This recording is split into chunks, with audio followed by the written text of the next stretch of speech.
কত marks cover করতে পারে? No sir. স্যার এটা আলাপ আবার করেছিলেন? extra? আচ্ছা, আপনার কিন্তু স্যার এটা পড়ার আগে, প্রিপারেশন নেওয়ার আগে জানতে হবে যে কোন এরিয়া থেকে কেমন কোশ্চেন হবে। ওটা না জানলে কিন্তু দেখা যাচ্ছে আপনি ম্যানুয়ালের একটা পার্টে অনেক বেশি এফোর্ট দিবেন, ওইখান থেকে হয়তো আপনার কোশ্চেন কভার করছে 20%, 30%। আপনি যদি লেস দেন 50% পান তাহলে তো পাস করা যাবে না। তাহলে প্রথম কাজ হচ্ছে আপনার চ্যাপ্টার ওয়েটেজটা জেনে নেয়া, কোন পার্ট থেকে কেমন কোশ্চেন হবে, আপনি কতটুকু কোথায় কভার করবেন, তাই না? এখন আপনার ইয়েস কোনো স্যার। কোনো কোনো কোনো চ্যাপ্টার খুব ডিফিকাল্ট মনে হবে, হয়তো আপনি কি করবেন, আপনার আগে যে একাডেমিক পড়াশোনার যে স্টাইল, ওই স্টাইলে আপনি ট্রাই করবেন ওই চ্যাপ্টারটা অ্যাভয়েড করে যেতে, আর যে চ্যাপ্টার ভালো লাগে ওইটা বেশি পড়বেন। এভাবে পড়লে কিন্তু এখানে হবে না। আপনি যেখানে আপনার প্রেডিকশন থাকবে যেখান থেকে কোশ্চেন আসবে না, সিএ পরীক্ষা ওখান থেকে কোশ্চেন বেশি আসে। সো কোনো পার্ট আপনি বাদ দিতে পারবেন না, প্রথম কথা হচ্ছে। দ্বিতীয় হচ্ছে আমাদের টোটাল, যেহেতু আজকে আপনাদের সাথে আমার প্রথম ক্লাস, আমি প্রথম থেকে স্টার্ট করতে পারি নাই আসলে। আমার এই কিছুটা ঝামেলা ছিল, আমি দেশের বাইরে ছিলাম একটা অডিটের কাজে। সো হয়তো আপনাদের ক্লাস অলমোস্ট 1 মাসের মতো হয়ে গেছে, তাই না? জি স্যার। জি সো স্যার। আমরা এখন থেকে খুব কুইকলি আগাবো, এবং আমার যেটা রিকোয়েস্ট থাকবে আপনারা কন্টিনিউ ক্লাস করবেন, একটু অ্যাক্টিভ থাকবেন অ্যাসুরেন্স ক্লাসে। ওই যে জাস্ট একটু লগ ইন করে দিয়ে থাকলাম অ্যাটেন্ডেন্স কাউন্টের জন্য, এভাবে করলে কিন্তু কাজ হবে না। ক্লাসে একটু থাকবেন সিরিয়াসলি, থাকলে আমার মনে হয় বাসায় গিয়ে খুব একটা পড়াশোনা করা লাগবে না, হোপফুলি। কারণ আমি প্রত্যেকটা চ্যাপ্টারে ট্রাই করব আমাদের ম্যানুয়ালে যা সেলফ টেস্ট বা ইন্টারেক্টিভ কোশ্চেন আছে আমি নিজে থেকে তৈরি করে আরো কিছু অ্যাড করে দেবো, যাতে আপনাদের প্র্যাকটিস করতে কিছুটা সুবিধা হয়। আপনি যাতে এক্সাম হলে গিয়ে খুব একটা সারপ্রাইজ না হন। আমাদের তো কোশ্চেন ব্যাংক অ্যাভেলেবেল না, তাই না? কোশ্চেন ব্যাংক আছে? কোন এক্সামের কোন প্রিভিয়াস কোশ্চেন আছে, পাইছেন কেউ? না স্যার, না স্যার, ট্রাই করে প্রিভিয়াস ভিউ কোনো কোশ্চেন কোশ্চেন ব্যাংক। নেই। পাওয়া যাবে না। তাহলে কি করতে হবে, আমাদেরকে ক্লাস করে এমন ভাবে প্রিপারেশন নিতে হবে যেন আমরা ক্লাসটা করে বাসায় আরেকটু পরে পাশ করে যেতে পারি। যেহেতু এমসিকিউ, এখানে কিছু এমসিকিউ থাকবে, কিছু ট্রু এন্ড ফলস থাকবে, কিছু ধরেন ফিল ইন দা গ্যাপ থাকবে, মোস্টলি এমসিকিউ। আমার যদি আইডিয়া থাকে প্রথমেই কোন পার্ট থেকে কেমন আসবে, আমি কিভাবে কভার করব, তাহলে আমি আশাবাদী যে আপনাদের প্রথম টার্মে ইনশাল্লাহ ইন্স্যুরেন্স হয়ে যাবে। কারণ আমার লাস্ট কয়েক সেশনের যে ক্লাসের এক্সপেরিয়েন্স, আমি প্রত্যেকদিন রেজাল্টের পরে, প্রত্যেকটা সেশনের রেজাল্টের পরে অ্যাটলিস্ট সেকশন ডি থেকে, আমি সবসময় সেকশন ডির সাথে আছি, ডি থেকে সবসময় 20 থেকে 30টা মেসেজ পাই তার প্রথমবারই পাশ করে গেছি। সো আমি আশাবাদী যে আপনাদের থেকেও রেজাল্টের পরের দিন টেক্সট পাবো যে ইনশাল্লাহ পাশ করে গেছি। ঠিক আছে? জি এই স্যার। জন্য প্রথমে হচ্ছে কনসেপ্ট, প্রসেস আর নিড ফর অ্যাসুরেন্স, এই পার্ট থেকে আপনার 20 মার্কস আসবে। প্রথমে কনসেপ্ট, প্রসেস আর নিড ফর অ্যাসুরেন্স। সেকেন্ড হচ্ছে আমি আজকে যে চ্যাপ্টার থেকে স্টার্ট করবো, অর্থাৎ আমি যা বলছি এটা হচ্ছে চ্যাপ্টার 1 টু চ্যাপ্টার 4, অর্থাৎ চ্যাপ্টার 1 থেকে 4 পর্যন্ত পড়লে আপনি 20 মার্কের কোশ্চেন পাবেন পরীক্ষার হলে। এবং চ্যাপ্টার 2 থেকে আপনি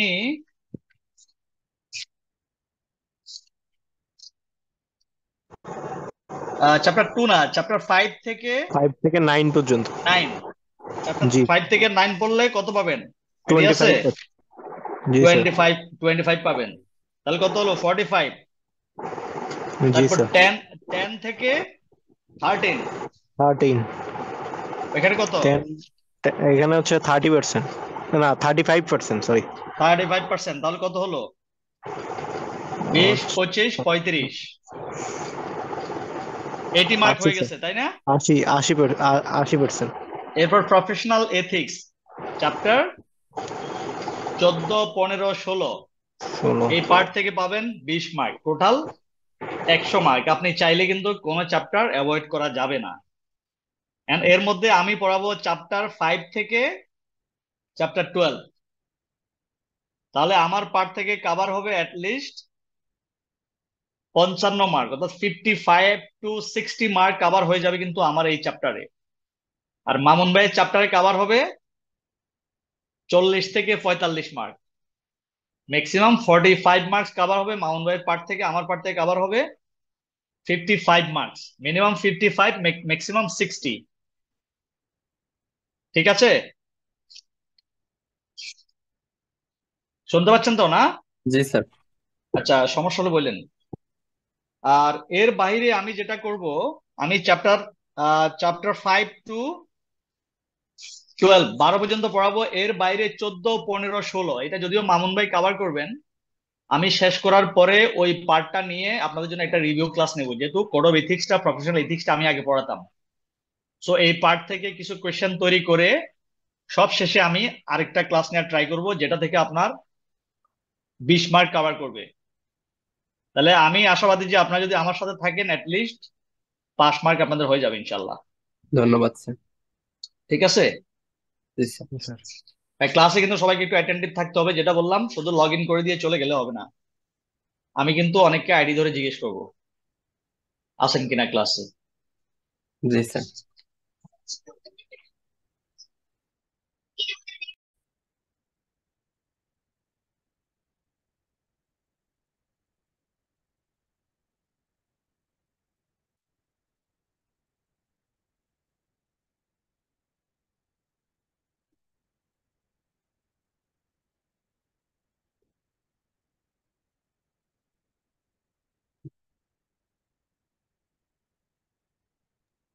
ওকে, তাহলে আজকে হচ্ছে আমাদের চ্যাপ্টার কত, 5। চ্যাপ্টার 5, 5 সম্পর্কে কারো আইডিয়া আছে? কেউ কি একটু পড়ে রাখছেন আগে কখনো? No sir. আচ্ছা, এটা হচ্ছে ইন্ট্রোডাকশন টু ইন্টারনাল কন্ট্রোল। আপনার কি সবাই প্রি আর্টিকেল নাকি কেউ ফার্মে আছেন? ফার্মে আছে কিন্তু প্রি আর্টিকেল। স্যার ফার্মে প্রিয়ার্টিকেল ফার্মে নাই। ফার্মে নাই, আমার মনে হয় লিস্ট 60-70% ফার্মের বাইরে, তাই না? অনেকে আছে ফার্মে আছে, বাট হচ্ছে কি ওই প্রভিশন পিরিয়ডটার মধ্যে প্রি আর্টিকেলটা কভার করতেছে আর কি। যাই হোক, ফার্মে থাকলে একরকম, ফার্মে না থাকলে একরকম। ফার্মে যারা আছে তারা তো অডিট স্টার্ট করছে, সো তাদের কিছুটা বেসিক আইডিয়া থাকতে পারে ইন্টারনাল কন্ট্রোল কি, তারা হয়তো কন্ট্রোল টেস্ট করছে। আর যারা ফার্মে নাই তারা তো কোনো ধারণাই থাকবে না। এই জন্য পরিসংখ্যানটা জানা জরুরি আর কি। যাই হোক, এটা হচ্ছে চ্যাপ্টার 5। আমি যেটা কভার করবো এখানে, what is internal control, internal control actually কি, এবং limitations of internal control. Internal কন্ট্রোলের কিছু লিমিটেশনস থাকবে, লিমিটেশন গুলো আমরা আলাপ করব। কম্পোনেন্ট অফ ইন্টারনাল কন্ট্রোল, আমি যদি ইন্টারনাল কন্ট্রোল এনশিওর করতে যাই, আমার কি কি কম্পোনেন্ট লাগবে, কম্পোনেন্ট গুলো আমি কিভাবে ইউজ করে একটা প্রতিষ্ঠানের ইন্টারনাল কন্ট্রোলটাকে স্ট্রং করব। Information about internal control, recording of internal control. আপনি যখন এজ এ অডিটর কাজ করবেন তখন ইন্টারনাল কন্ট্রোলটা কিভাবে রেকর্ড করবেন। এবং ফাইনালি কিছু স্যাম্পল কোশ্চেন এবং আনসার আলাপ করব, যাতে আমরা যা পড়লাম এটা আমরা কতটুকু বুঝতে পারলাম আমরা নিজেরা অ্যাসেস করতে পারবো।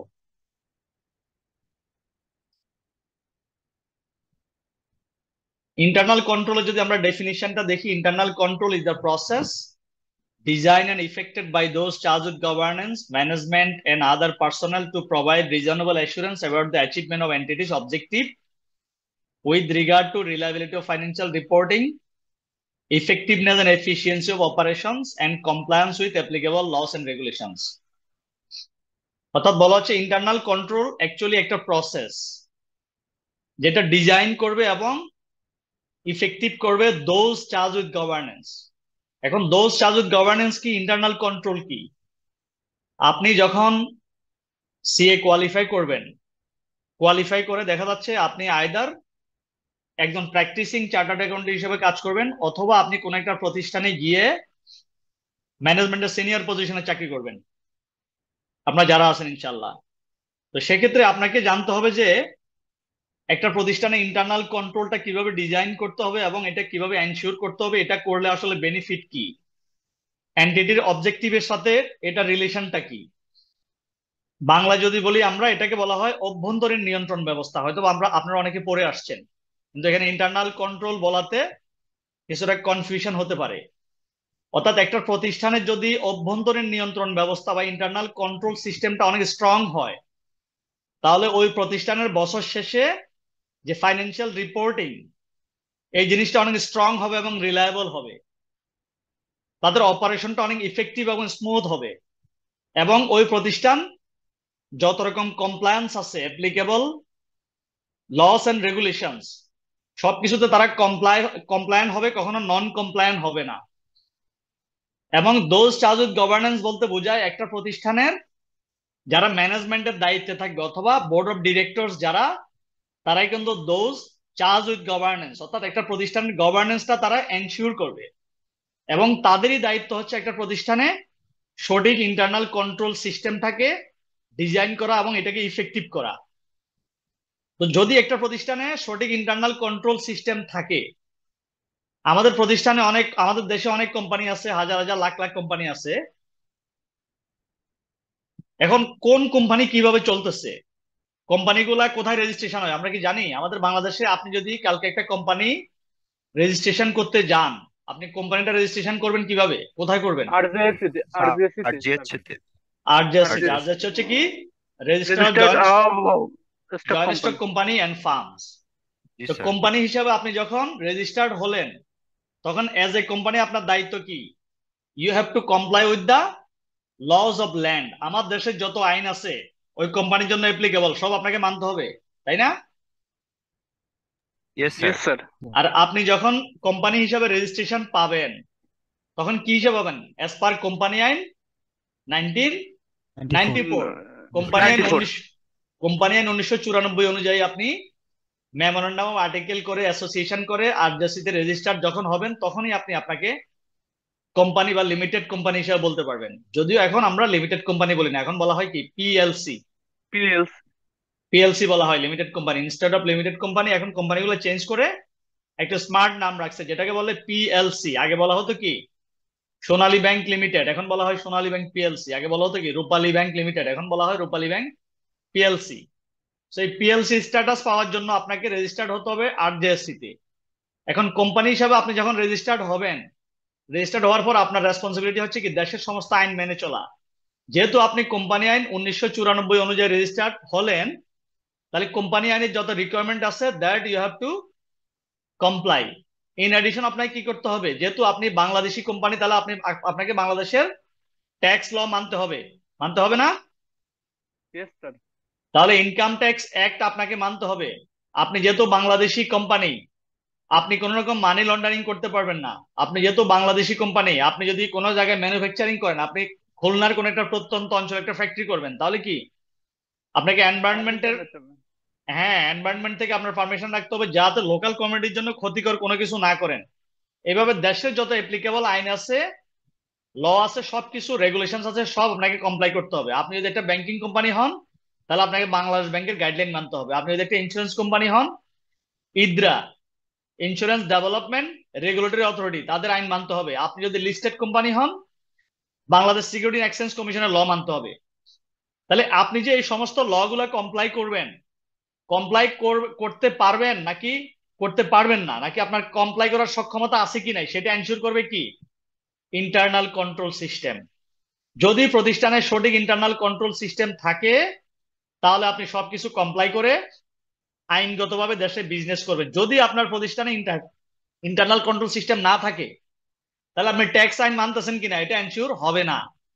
আপনি দেশের কোম্পানি আইন মানতেছেন কিনা এটা এনশিওর হবে না। আদার অ্যাপ্লিকেবল আইন আপনার জন্য যা যা আছে তা মানতেছেন কিনা সেটা এনশিওর হবে না।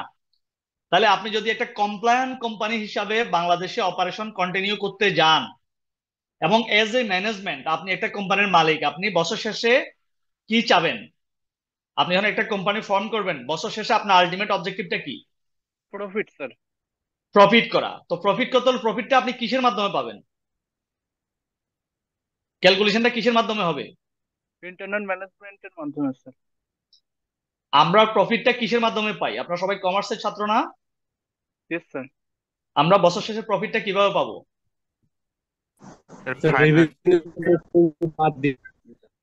ফাইন্যান্সিয়াল স্টেটমেন্ট প্রিপারেশনের মাধ্যমে, ফাইন্যান্সিয়াল পারফরম্যান্স থেকে। financial performance, financial position, cash flow statement, notes to the financial statement, statement of changes in equity. There are 5 components of financial statements. আমরা পড়ে আসছি না অ্যাকাউন্টিং এ? Yes sir. এখন একটা প্রতিষ্ঠান সঠিকভাবে যদি তার ফাইন্যান্সিয়াল স্টেটমেন্ট করতে চায়, তাহলে there must have internal control system. যদি ইন্টারনাল কন্ট্রোল সিস্টেম না থাকে তাহলে সঠিক ফাইন্যান্সিয়াল স্টেটমেন্ট তারা তৈরি করতে পারবে না, কারণ তাদের ঠিকমতো ট্যাক্স ডিপার্টমেন্ট থাকবে না, তাদের অ্যাকাউন্টিং ডিপার্টমেন্ট থাকবে না, তারা ঠিকমতো আইএস জানবে না, আইএফআরএস জানবে না। আর একটা প্রতিষ্ঠান যদি আইএস আইএফআরএস কমপ্লাই করে, ট্যাক্স ল কমপ্লাই করে, দেশের আইন কমপ্লাই করে একটা ফাইন্যান্সিয়াল স্টেটমেন্ট করতে যায়, তাহলে তার কি সঠিক রিসোর্সেস লাগবে, সেগ্রিগেশন অফ ডিউটি লাগবে, তার ডিপার্টমেন্ট লাগবে, একটা স্ট্রং অ্যাকাউন্টস ডিপার্টমেন্ট লাগবে, সেখানে একজন চার্টার্ড অ্যাকাউন্টেন্ট লাগবে, একটা ট্যাক্স ডিপার্টমেন্ট লাগবে, সেখানে ট্যাক্স ল জানা একজন জেন্টলম্যানকে লাগবে, একটা সেক্রেটারিয়াল ডিপার্টমেন্ট থাকবে যে কিনা কোম্পানি আইন জানবে। এরকম যদি একটা প্রতিষ্ঠান প্রপার ডিপার্টমেন্ট থাকে, প্রপার সিস্টেম থাকে, তাহলেই বছর শেষে আপনি সঠিক একটা ফাইন্যান্সিয়াল স্টেটমেন্ট পাবেন। তাহলে কি আমরা বুঝতে পারছি ইন্টারনাল কন্ট্রোল সিস্টেম কেন জরুরি? Yes, sir. ওকে, তাহলে আমরা এই ডেফিনিশন থেকে আমরা বুঝলাম যে ইন্টারনাল কন্ট্রোল হচ্ছে একটা প্রসেস যেটা কিনা ডিজাইন করবে এবং এটার ইফেক্টিভনেসটা এনশিওর করবে those charge with governance, management and other personnel. একটা প্রতিষ্ঠানে গভর্নেন্সটা যারা এনশিওর করবে, অর্থাৎ টপ ম্যানেজমেন্ট হতে পারে, বোর্ড হতে পারে, বোর্ড অডিট কমিটি হতে পারে, তারাই কিন্তু, তাদেরকে আমরা বলবো দোজ চার্জ উইথ গভর্নেন্স, তারাই ইন্টারনাল কন্ট্রোলটা এনশিওর করবে। আর যদি আমার ইন্টারনাল কন্ট্রোলটা থাকে, এটা আমাকে কি প্রোভাইড করে? To provide reasonable assurance about the achievement of the entities objective. একটা এন্টিটির অবজেক্টিভটা হচ্ছে কি, তার একটা রিলায়েবল ফাইন্যান্সিয়াল রিপোর্টিং হবে। ফাইন্যান্সিয়াল রিপোর্টিংটা রিলায়েবল হলে এখান থেকে সে একটা সঠিক ফাইন্যান্সিয়াল স্টেটমেন্ট পাবে। ফাইন্যান্সিয়াল স্টেটমেন্ট হইলে সে বছর শেষে সঠিক রেজাল্ট পাবে, সে পারফরমেন্সটা জানবে, পজিশনটা জানবে, তার ক্যাশ ফ্লো জানবে, ফাইন্যান্সিয়াল রেজাল্টটা ফুললি জানবে থ্রু ফাইন্যান্সিয়াল রিপোর্টিং। আর ফাইন্যান্সিয়াল রিপোর্টিং যদি একটা রিলায়েবল রিপোর্টিং পেতে চায়, তাহলে ইন্টারনাল কন্ট্রোল থাকতে হবে। এরপর হচ্ছে কি effectiveness and efficiency of operation. এখন আমি যদি একটা প্রতিষ্ঠানের মালিক হই, আমি চাইবো যে আমার প্রতিষ্ঠানের অপারেশনটা স্মুথলি চলুক, ইফেক্টিভলি এবং এফিসিয়েন্টলি চলুক। আমার এখানে 10,000 এমপ্লয়ি থাকবে, আমি চাইবো কি 10,000 এমপ্লয়ি ইফেক্টিভলি, খুব সিনসিয়ারলি কাজ করে আমাকে বছর শেষে আমার যা টার্গেট, যা প্রোডাকশন করা দরকার, আমার যা মার্কেট থেকে অর্ডার আছে সেই পরিমাণ প্রোডাক্ট আমাকে তৈরি করে দিবে। তাহলে আমি বুঝতে পারবো আমার অপারেশনটা এফিসিয়েন্টলি এবং এফেক্টিভলি হচ্ছে। থার্ড হচ্ছে কি compliance with applicable laws and regulations. আমি যেহেতু বাংলাদেশি কোম্পানি, আমি চাইবো আমার কোম্পানি যাতে আইন মেনে বিজনেস করে। আমার কোম্পানি যদি আইন না মানে তাহলে কি হবে?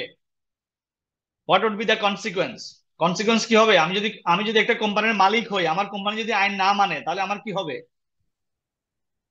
স্যার কোন আইন রকম করলে পানিশমেন্ট আছে? দণ্ডপ্রাপ্ত হতে পারে। আমি যদি ট্যাক্স কমপ্লাই না করি, ট্যাক্স অথরিটি আমাকে বিরাট ফাইন করবে, পেনাল্টি করবে, তাই না? Yes, sir. আমি যদি কোম্পানি আইন না মেনে চলি, আরজেসি যেখানে আমি রেজিস্ট্রেশন নিলাম তারা আমাকে ফাইন করবে, পেনাল্টি করবে, তাহলে আমি কি চাইবো আমার কোম্পানি নন কমপ্লায়েন্ট হোক? চাইবো না। সেক্ষেত্রে কি করতে হবে? আমাকে সঠিক ইন্টারনাল কন্ট্রোল সিস্টেম এনশিওর করতে হবে, তাহলে আমার কোম্পানি কখনো আইন অমান্য করবে না, বছর শেষে আমাকে অনেক রকম পেনাল্টিও দিতে হবে না। এখন আমি যদি আইন অমান্য করি, কি করব? আমি চিন্তা করলাম, আমি যদি ইনকাম ট্যাক্সের জন্য একজন ভদ্রলোককে অ্যাপয়েন্ট করি, একজন চার্টার্ড অ্যাকাউন্টেন্টকে অ্যাপয়েন্ট করি, তাহলে বছর শেষে দেখা যাচ্ছে পার মান্থ তাদেরকে আমার 5 লাখ করে, এক বছর আমার 60 লাখ টাকা পেমেন্ট করতে হবে। যদি আমি একজন ট্যাক্স এক্সপার্ট রাখি, তাকে পার মান্থ 2 লাখ টাকা স্যালারি দিব, একজন চার্টার্ড অ্যাকাউন্টেন্ট রাখলাম, তাকে দেবো 3 লাখ টাকা, তাহলে পার মান্থ যদি আমি তাদেরকে 5 লাখ টাকা পেমেন্ট করি, বছর শেষে আমার এডিশনাল খরচ হবে কত? 60 লাখ টাকা। এখন আমি চিন্তা করতেছি, ভাই আমার ট্যাক্স এক্সপার্টের দরকার নাই, আমার চার্টার্ড অ্যাকাউন্টেন্ট দরকার নাই, আমি 60 লাখ টাকা খরচ করবো না। কিন্তু আপনি খরচ না করার কারণে আপনি যে ইনকাম ট্যাক্সে বেশ কিছু ভুল ভ্রান্তি করে আসছেন, ট্যাক্স অমান্য করছেন, এটার জন্য বছর শেষে দেখা যাচ্ছে আপনার জরিমানা হয়ে গেছে 5 কোটি টাকা। তাহলে হুইচ ওয়ান ইজ বেটার? আমি কি ওই লোকজন রেখে আমার ইন্টারনাল কন্ট্রোলটা এনশিওর করবো নাকি করবো না? করবো স্যার। করতে হবে তাই। করবো। অবশ্যই। দ্যাটস ওয়াই ইন্টারনাল কন্ট্রোল অনেক ইম্পর্টেন্ট। এখন আপনি যখন এখান থেকে ইন্টারনাল কন্ট্রোল পড়ে যাবেন, তখন আপনি একটা প্রতিষ্ঠানে গিয়ে কিভাবে ইন্টারনাল কন্ট্রোল এনশিওর করতে হয়, কিভাবে ডিজাইন করতে হয়, সেটা কিন্তু আপনি শিখে যাবেন যখন এই চ্যাপ্টার শেষ করবেন। ফাইনালি বলা হচ্ছে, it follows that internal control is design and implemented to address identified business risk that threaten the achievement of any of this objective. তাহলে আমি উপরে যে 3টা অবজেক্টিভ অ্যাচিভ করার কথা বলছি, financial reporting, effectiveness and efficiency of operation, compliance with applicable laws and regulations, এই 3টা অবজেক্টিভ অ্যাচিভ করতে গেলে আমার কি করতে হবে?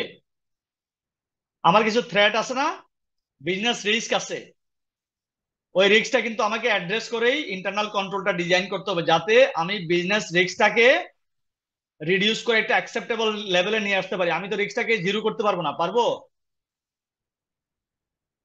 পারবো না। তাহলে সঠিক ইন্টারনাল কন্ট্রোল সিস্টেম থাকলে আমার বিজনেস রিস্কটা রিডিউস হয়ে একটা অ্যাকসেপ্টেবল লেভেলে থাকবে, যেটার বেনিফিট হিসাবে আমি ওই অবজেক্টিভ গুলো অ্যাচিভ করতে পারবো। আমাদের ম্যানুয়ালে বলা হচ্ছে রিজন ফর ইন্টারনাল কন্ট্রোল। আপনাকে যদি বলা হয় what is the reason for internal control আমি আসলে কেন এনশিওর করছি, what are the reasons? There are 3 reasons mentioned in our manual. কি কি বলা হচ্ছে? Minimizing company's business risk. আপনার প্রতিষ্ঠানে যদি ইন্টারনাল কন্ট্রোল সিস্টেম থাকে তাহলে কোম্পানির বিজনেসে যে ধরনের রিস্ক থাকে রিস্কটা সবসময় মিনিমাইজ করা যাবে। Ensuring continuing effective functioning of the company, আমার ফাংশনটা ইফেক্টিভলি চলবে। Then ensuring company complies with relevant laws and regulation. তিনটা অবজেক্টিভের কথা বলছি, আলটিমেটলি এই তিনটাই হচ্ছে আমার রিজন। এখানে একটা অ্যাড হলো কি মিনিমাইজিং কোম্পানিজ বিজনেস রিস্ক। তাহলে এই তিনটা হচ্ছে আমার রিজন ফর ইন্টারনাল কন্ট্রোল। এই জিনিসগুলো কিন্তু মনে রাখতে হবে যাতে আপনি এমসিকিউ তে আসলে আপনি বলতে পারেন যে হোয়াট আর দ্য রিজনস বা ডেফিনিশন কি। আচ্ছা, এখন আমি ইন্টারনাল কন্ট্রোল সিস্টেম এনশিওর করলে কি আমার সবকিছু 100% ইফেক্টিভলি চলবে, এটা আমি গ্যারান্টি দিতে পারবো? না পার- স্যার। পারবো না। আমার সবকিছু লিমিটেশনস আছে। আমি ইন্টারনাল কন্ট্রোল সিস্টেম ইমপ্লিমেন্ট করে একটা প্রতিষ্ঠানকে 100% সঠিকভাবে চালাতে পারবো এটা গ্যারান্টি দিতে পারবো না। কারণ হচ্ছে কি ইন্টারনাল কন্ট্রোলেরও কিছু লিমিটেশনস আছে। এখন তিনটা লিমিটেশনের কথা বলা আছে। আমি প্রথমে যে শীটটা দিয়েছিলাম ওইটা আগের ম্যানুয়াল থেকে, যার কারণে ওই তিনটা লিমিটেশন এই তিনটা লিমিটেশনের সাথে মিলবে না। বাট আপনাদের হোয়াটসঅ্যাপ গ্রুপে আমি যেটা দিয়েছি এই আপডেটটাই দেওয়া আছে। তিনটা লিমিটেশনের কথা বলা হচ্ছে human element, collusion, unusual transactions. So there are 3 limitations of internal control. Human এলিমেন্টটা কি? আমি যদি আমার প্রতিষ্ঠানে সঠিক ইন্টারনাল কন্ট্রোল সিস্টেম এনশিওর করতে যাই তাহলে এটা কি মেশিন করবে নাকি মানুষ করবে? মানুষ। আমি যদি মেশিন আমার থাকে, আমার সিস্টেম থাকে, তাও সিস্টেমটা চালাবে কে, অপারেট করবে কে? হিউম্যান তো লাগবেই স্যার। হিউম্যান লাগবেই। তাহলে আমরা বলি না ম্যান ইজ মর্টাল? অবশ্যই হিউম্যান লাগবে। আমরা মানুষ মাত্রই ভুল বলি না? হ্যাঁ। আমরা বলি না মানুষ মাত্রই ভুল?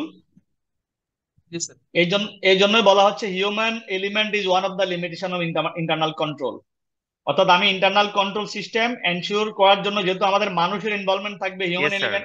এলিমেন্ট থাকবে, তাহলে এটা লিমিটেশন আছে। কারণ মানুষ ভুল করতে পারে। আপনি যেটা কমান্ড দিবেন, আপনি যে ডাটাটা ইনপুট দিবেন, আপনি বছর শেষে যে ফাইন্যান্সিয়াল স্টেটমেন্ট পাবেন শুরুতে আপনি কি করবেন? অ্যাকাউন্টিং সাইকেলটা কি জার্নাল করবেন না? জি স্যার। জার্নাল যদি ভুল হয় তাহলে আমার ব্যালেন্স শিটটা কারেক্ট হবে? না স্যার। ব্যালেন্স শিট যদি কারেক্ট না হয় ওই ব্যালেন্স শিটের মাধ্যমে যে আমি ইনকাম স্টেটমেন্ট পাবো, যে ব্যালেন্স শিট পাবো, যে প্রফিট পাবো, এটা কি সঠিক প্রফিট? না স্যার। না স্যার।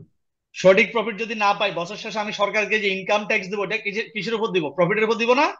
জি স্যার। Yes, sir. স্যার। তাহলে প্রফিটটা যদি আমার ভুল হয় তাহলে আমি ট্যাক্সও ভুল দেবো। জি স্যার।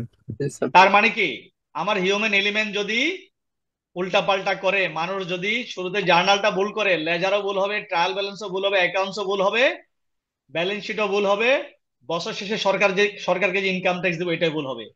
দ্যাটস ওয়াই বলা হচ্ছে human element is one of limitation of internal control. So internal control system আমি স্ট্রংলি ইন্ট্রোডিউস করে আমি বলতে পারবো না আমার এখানে 100% কারেক্টলি সবকিছু হচ্ছে। এই জন্য লিমিটেশন গুলো আমাদের সবসময় জানতে হবে। এখন মানুষ অপারেট করছে মানে সবকিছু 100% ইনপুট দিচ্ছে, that may not be correct. তাহলে human element is one of the limitation. আমরা ক্লিয়ার বুঝতে পারছি? জি স্যার। জি স্যার। কলিউশন, কলিউশনটা কি? এখন মানুষ আছে, মানুষ কিন্তু আমরা যেসব মিস্টেক করি, মিস্টেক কি ধরনের করি? একটা করি ইন্টেনশনাল, একটা করি কি আনইনটেনশনাল। আনইনটেনশনাল মিস্টেকটা কেমন? ইচ্ছা করেই আমি ভুল করে দিলাম বেনিফিট নেয়ার জন্য। এখানে বলা হচ্ছে কি দেখেন, staff members may want to avoid control in order to defraud the company. আপনার প্রতিষ্ঠানে 5000 লোক আছে, তার মধ্যে 5 জন লোক আছে তারা ডিসঅনেস্ট, তাদের ফ্রড করার মেন্টালিটি আছে। অ্যাকাউন্টস ডিপার্টমেন্টে চাকরি করে চিন্তা করছে বছর শেষে ব্যাংক থেকে আমি কিছু টাকা নিয়ে যাব। কিভাবে নিব? আমি সিস্টেমটা এমন ভাবে করব যাতে সিস্টেম কোনোভাবে ধরতে না পারে আমি কিভাবে নিয়ে গেলাম টাকাটা। এটাকে বলা হচ্ছে কলিউশন। আমি প্ল্যান করলাম যে 2-3 জন মিলে প্ল্যান করলাম যে এভাবে এভাবে এন্ট্রি দিয়ে এভাবে এভাবে আমরা ভুলভাল এন্ট্রি করে অ্যাকাউন্টসটি মিলাই আমরা কিছু টাকা নিয়ে যাব। এটা কিন্তু ওয়ান টাইপ অফ কলিউশন। এখন আপনি ম্যানেজমেন্টে আছেন, আপনি চিন্তা করছেন আমার এখানে তো সঠিক ইন্টারনাল কন্ট্রোল আছে, কেউ 2 নাম্বারই করতে পারবে না, টাকা পয়সা নিতে পারবে না, ফ্রড করতে পারবে না, আমি ধরে ফেলবো। এখন সে করছে কি, সে ফ্রডটা করছে সিস্টেমেটিক্যালি। এখন একটা জায়গা থেকে সে 1 কোটি টাকা রিসিভ করছে, রিসিভ করে আসলে সে 80 লাখ টাকা এন্ট্রি করছে, 20 লাখ টাকা সে শুরু থেকে হিসেব থেকে বাদ দিয়ে দিছে। তাহলে 80 লাখ টাকা যদি সে সঠিকভাবে ট্রানজাকশন হিসেবে রেকর্ড করে আলটিমেটলি 80 লাখেরই লেনদেন হলো। এবং এই 1 কোটি টাকা 80 লাখ করার জন্য যাদের যাদের সাপোর্ট দরকার প্রতিষ্ঠানের সবার থেকে সাপোর্ট নিয়ে সে কাজটা করছে, এটা ধরার কোনো ওয়ে থাকবে না। সো এটাও কিন্তু one of the limitation of internal control.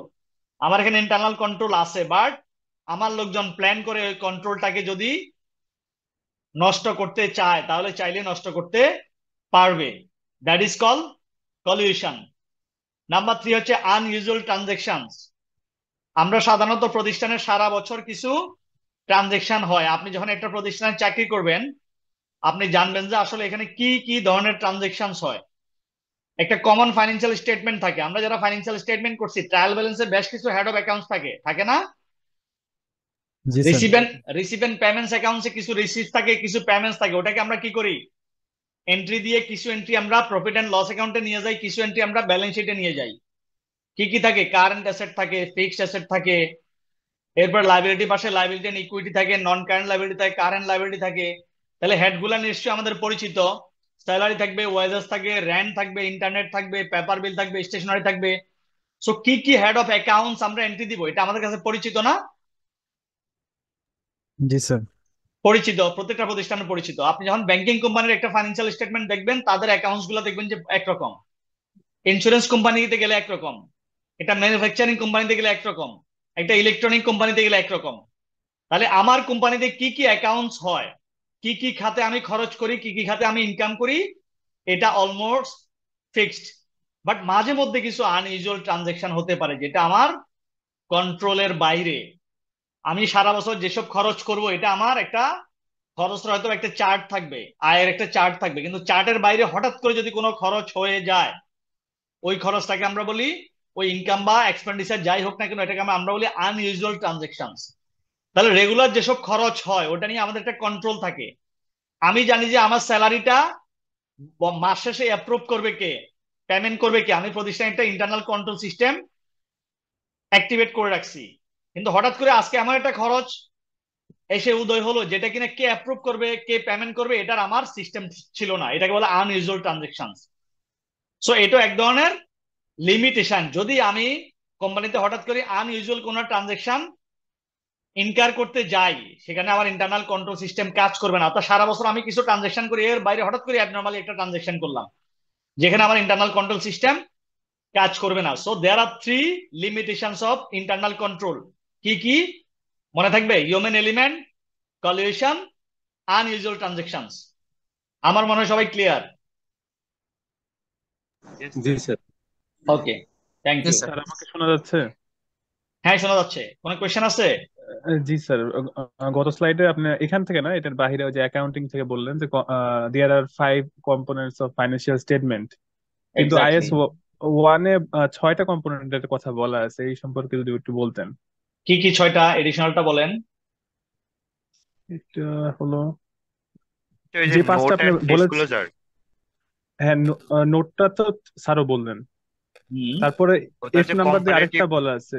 6 নাম্বারটা, কম্পারেটিভ 6 নাম্বার থাকলে 6 নাম্বারটা এডিশনাল, 5টা কম্পোনেন্ট হচ্ছে স্ট্যান্ডার্ড এস পার IS 1। আপনি বাংলাদেশ এবং ওয়ার্ল্ডের যে কোনো ফাইন্যান্সিয়াল স্টেটমেন্ট দেখবেন, দেখবেন 5টা component: statement of financial position, statement of profit and loss and other comprehensive income, statement of cash flows, statement of changes in equity, notes to the financial statement. So there are 5 components or standard components of financial statement. Additional কোনো কিছু বলা থাকতে পারে, but these 5 are standard. G sir, বুঝছি। ঠিক আছে? জি sir. 5টার বাইরে আপনি কোথাও পাবেন না, ওয়ার্ল্ডের কোথাও পাবেন না। আপনি আজকে ব্র্যাক ব্যাংকের ওয়েবসাইটে ঢুকবেন বা বাংলাদেশের যে কোনো একটা নাম করা প্রতিষ্ঠানের ওয়েবসাইটে ঢুকবেন, এই 5টা কম্পোনেন্টই আছে। এবং আপনি এক্সাম বলেন সব জায়গায় আপনাকে 5টা কম্পোনেন্ট নিয়ে কাজ করতে হবে, কখনো 6টা নিয়ে কাজ করতে হবে না। ক্লিয়ার? জি স্যার, বুঝছি। ওকে। তাহলে এ পর্যন্ত কোনো কোয়েশ্চেন নাই তো? না না স্যার। স্যার। আচ্ছা, আমরা একটা মিনিট ওয়েট করি, এখানে একটু আজান হচ্ছে। হ্যাঁ, একটা মিনিট ওয়েট।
ওকে, এখন আমি যদি, আমরা ইন্টারনাল কন্ট্রোল কি ডেফিনিশনটা জানলাম, রিজনটা জানলাম, এবং ইন্টারনাল কন্ট্রোলের কিছু লিমিটেশন আছে তাও জানলাম।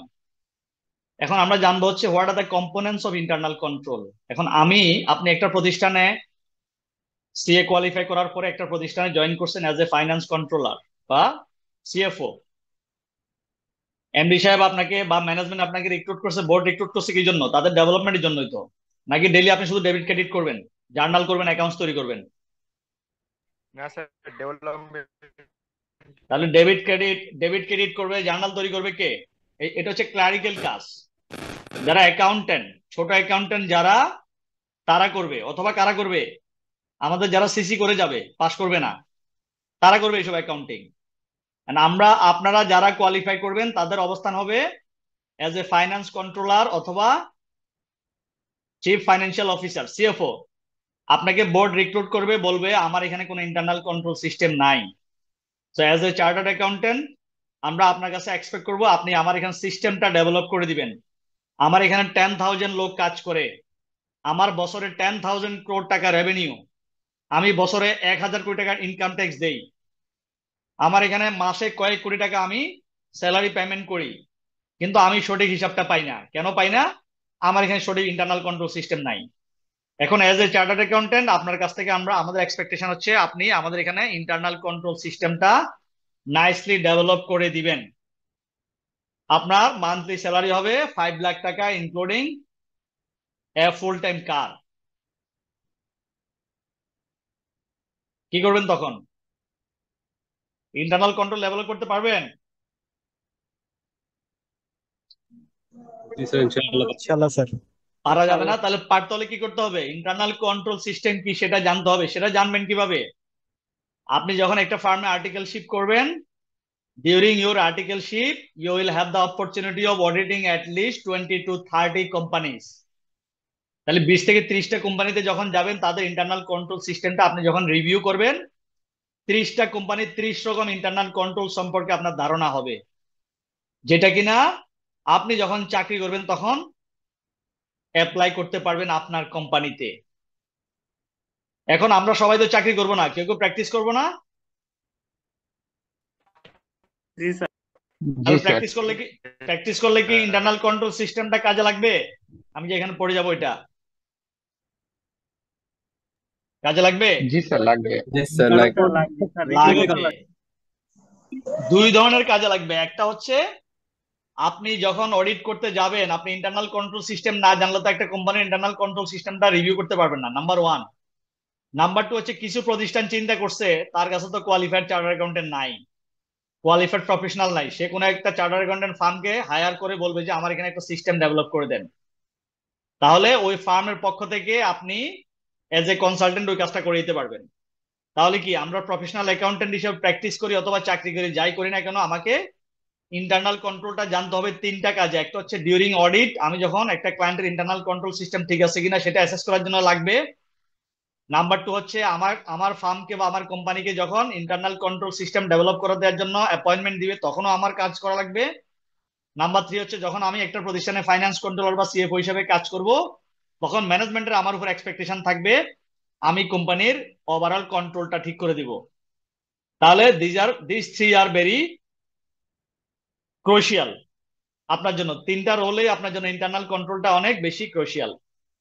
তাহলে আমি ইন্টারনাল কন্ট্রোল সিস্টেম নিজে কিভাবে বুঝবো, কিভাবে ডেভেলপ করবো, এটা জানতে হলে আমাকে ইন্টারনাল কন্ট্রোলের পাঁচটা পিলার আছে, কম্পোনেন্ট আছে। একটা হচ্ছে কি কন্ট্রোল এনভায়রনমেন্ট, নিচে থেকে দেখলে কি কন্ট্রোল এনভায়রনমেন্ট। তারপরে হচ্ছে রিস্ক অ্যাসেসমেন্ট। কন্ট্রোল এনভায়রনমেন্টটা কি?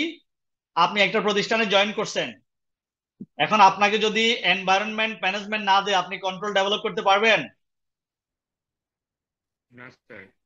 এখন আপনি ইন্টারনাল কন্ট্রোল ডেভেলপ করবেন কি করবেন? আপনি চিন্তা করছেন এখানে 10,000 crore টাকা বছরে বিজনেস হয়, 30,000 লোক চাকরি করে, এদেরকে ম্যানেজ করার জন্য আপনার একটা সফটওয়্যার দরকার। ম্যানেজমেন্টকে বললেন যে আপনি কি আমাকে একটা সফটওয়্যার দিতে হবে, এই দেশি এই সফটওয়্যার, এই মডিউল থাকবে, এটা থাকবে, সফটওয়্যারের দাম হচ্ছে 5 কোটি টাকা।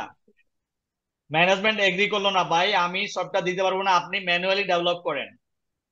তাহলে কি করবেন? করতে পারবেন? না স্যার। পারবেন না। তার মানে হচ্ছে কি আপনার কন্ট্রোল এনভায়রনমেন্ট এনশিওর করতে হবে। এটা হচ্ছে এনভায়রনমেন্ট। ম্যানেজমেন্ট আপনাকে যদি ওই বেনিফিট না দেয়, ওই সুযোগ না দেয়, ওই পরিবেশ না দেয়, ওই এনভায়রনমেন্ট না দেয়, আপনি ডেভেলপ করতে পারবেন না। আবার আপনি আরেক জায়গায় একটা ছোট্ট কোম্পানিতে জয়েন করছেন, কোম্পানিতে সারা বছরে সেল হয় 2 কোটি টাকা, আপনি যাই বললেন যে 50 লাখ টাকা একটা সফটওয়্যার লাগবে, সেটাও সম্ভব? না স্যার। সম্ভব না। তাহলে ওটাও হবে না। তাহলে কি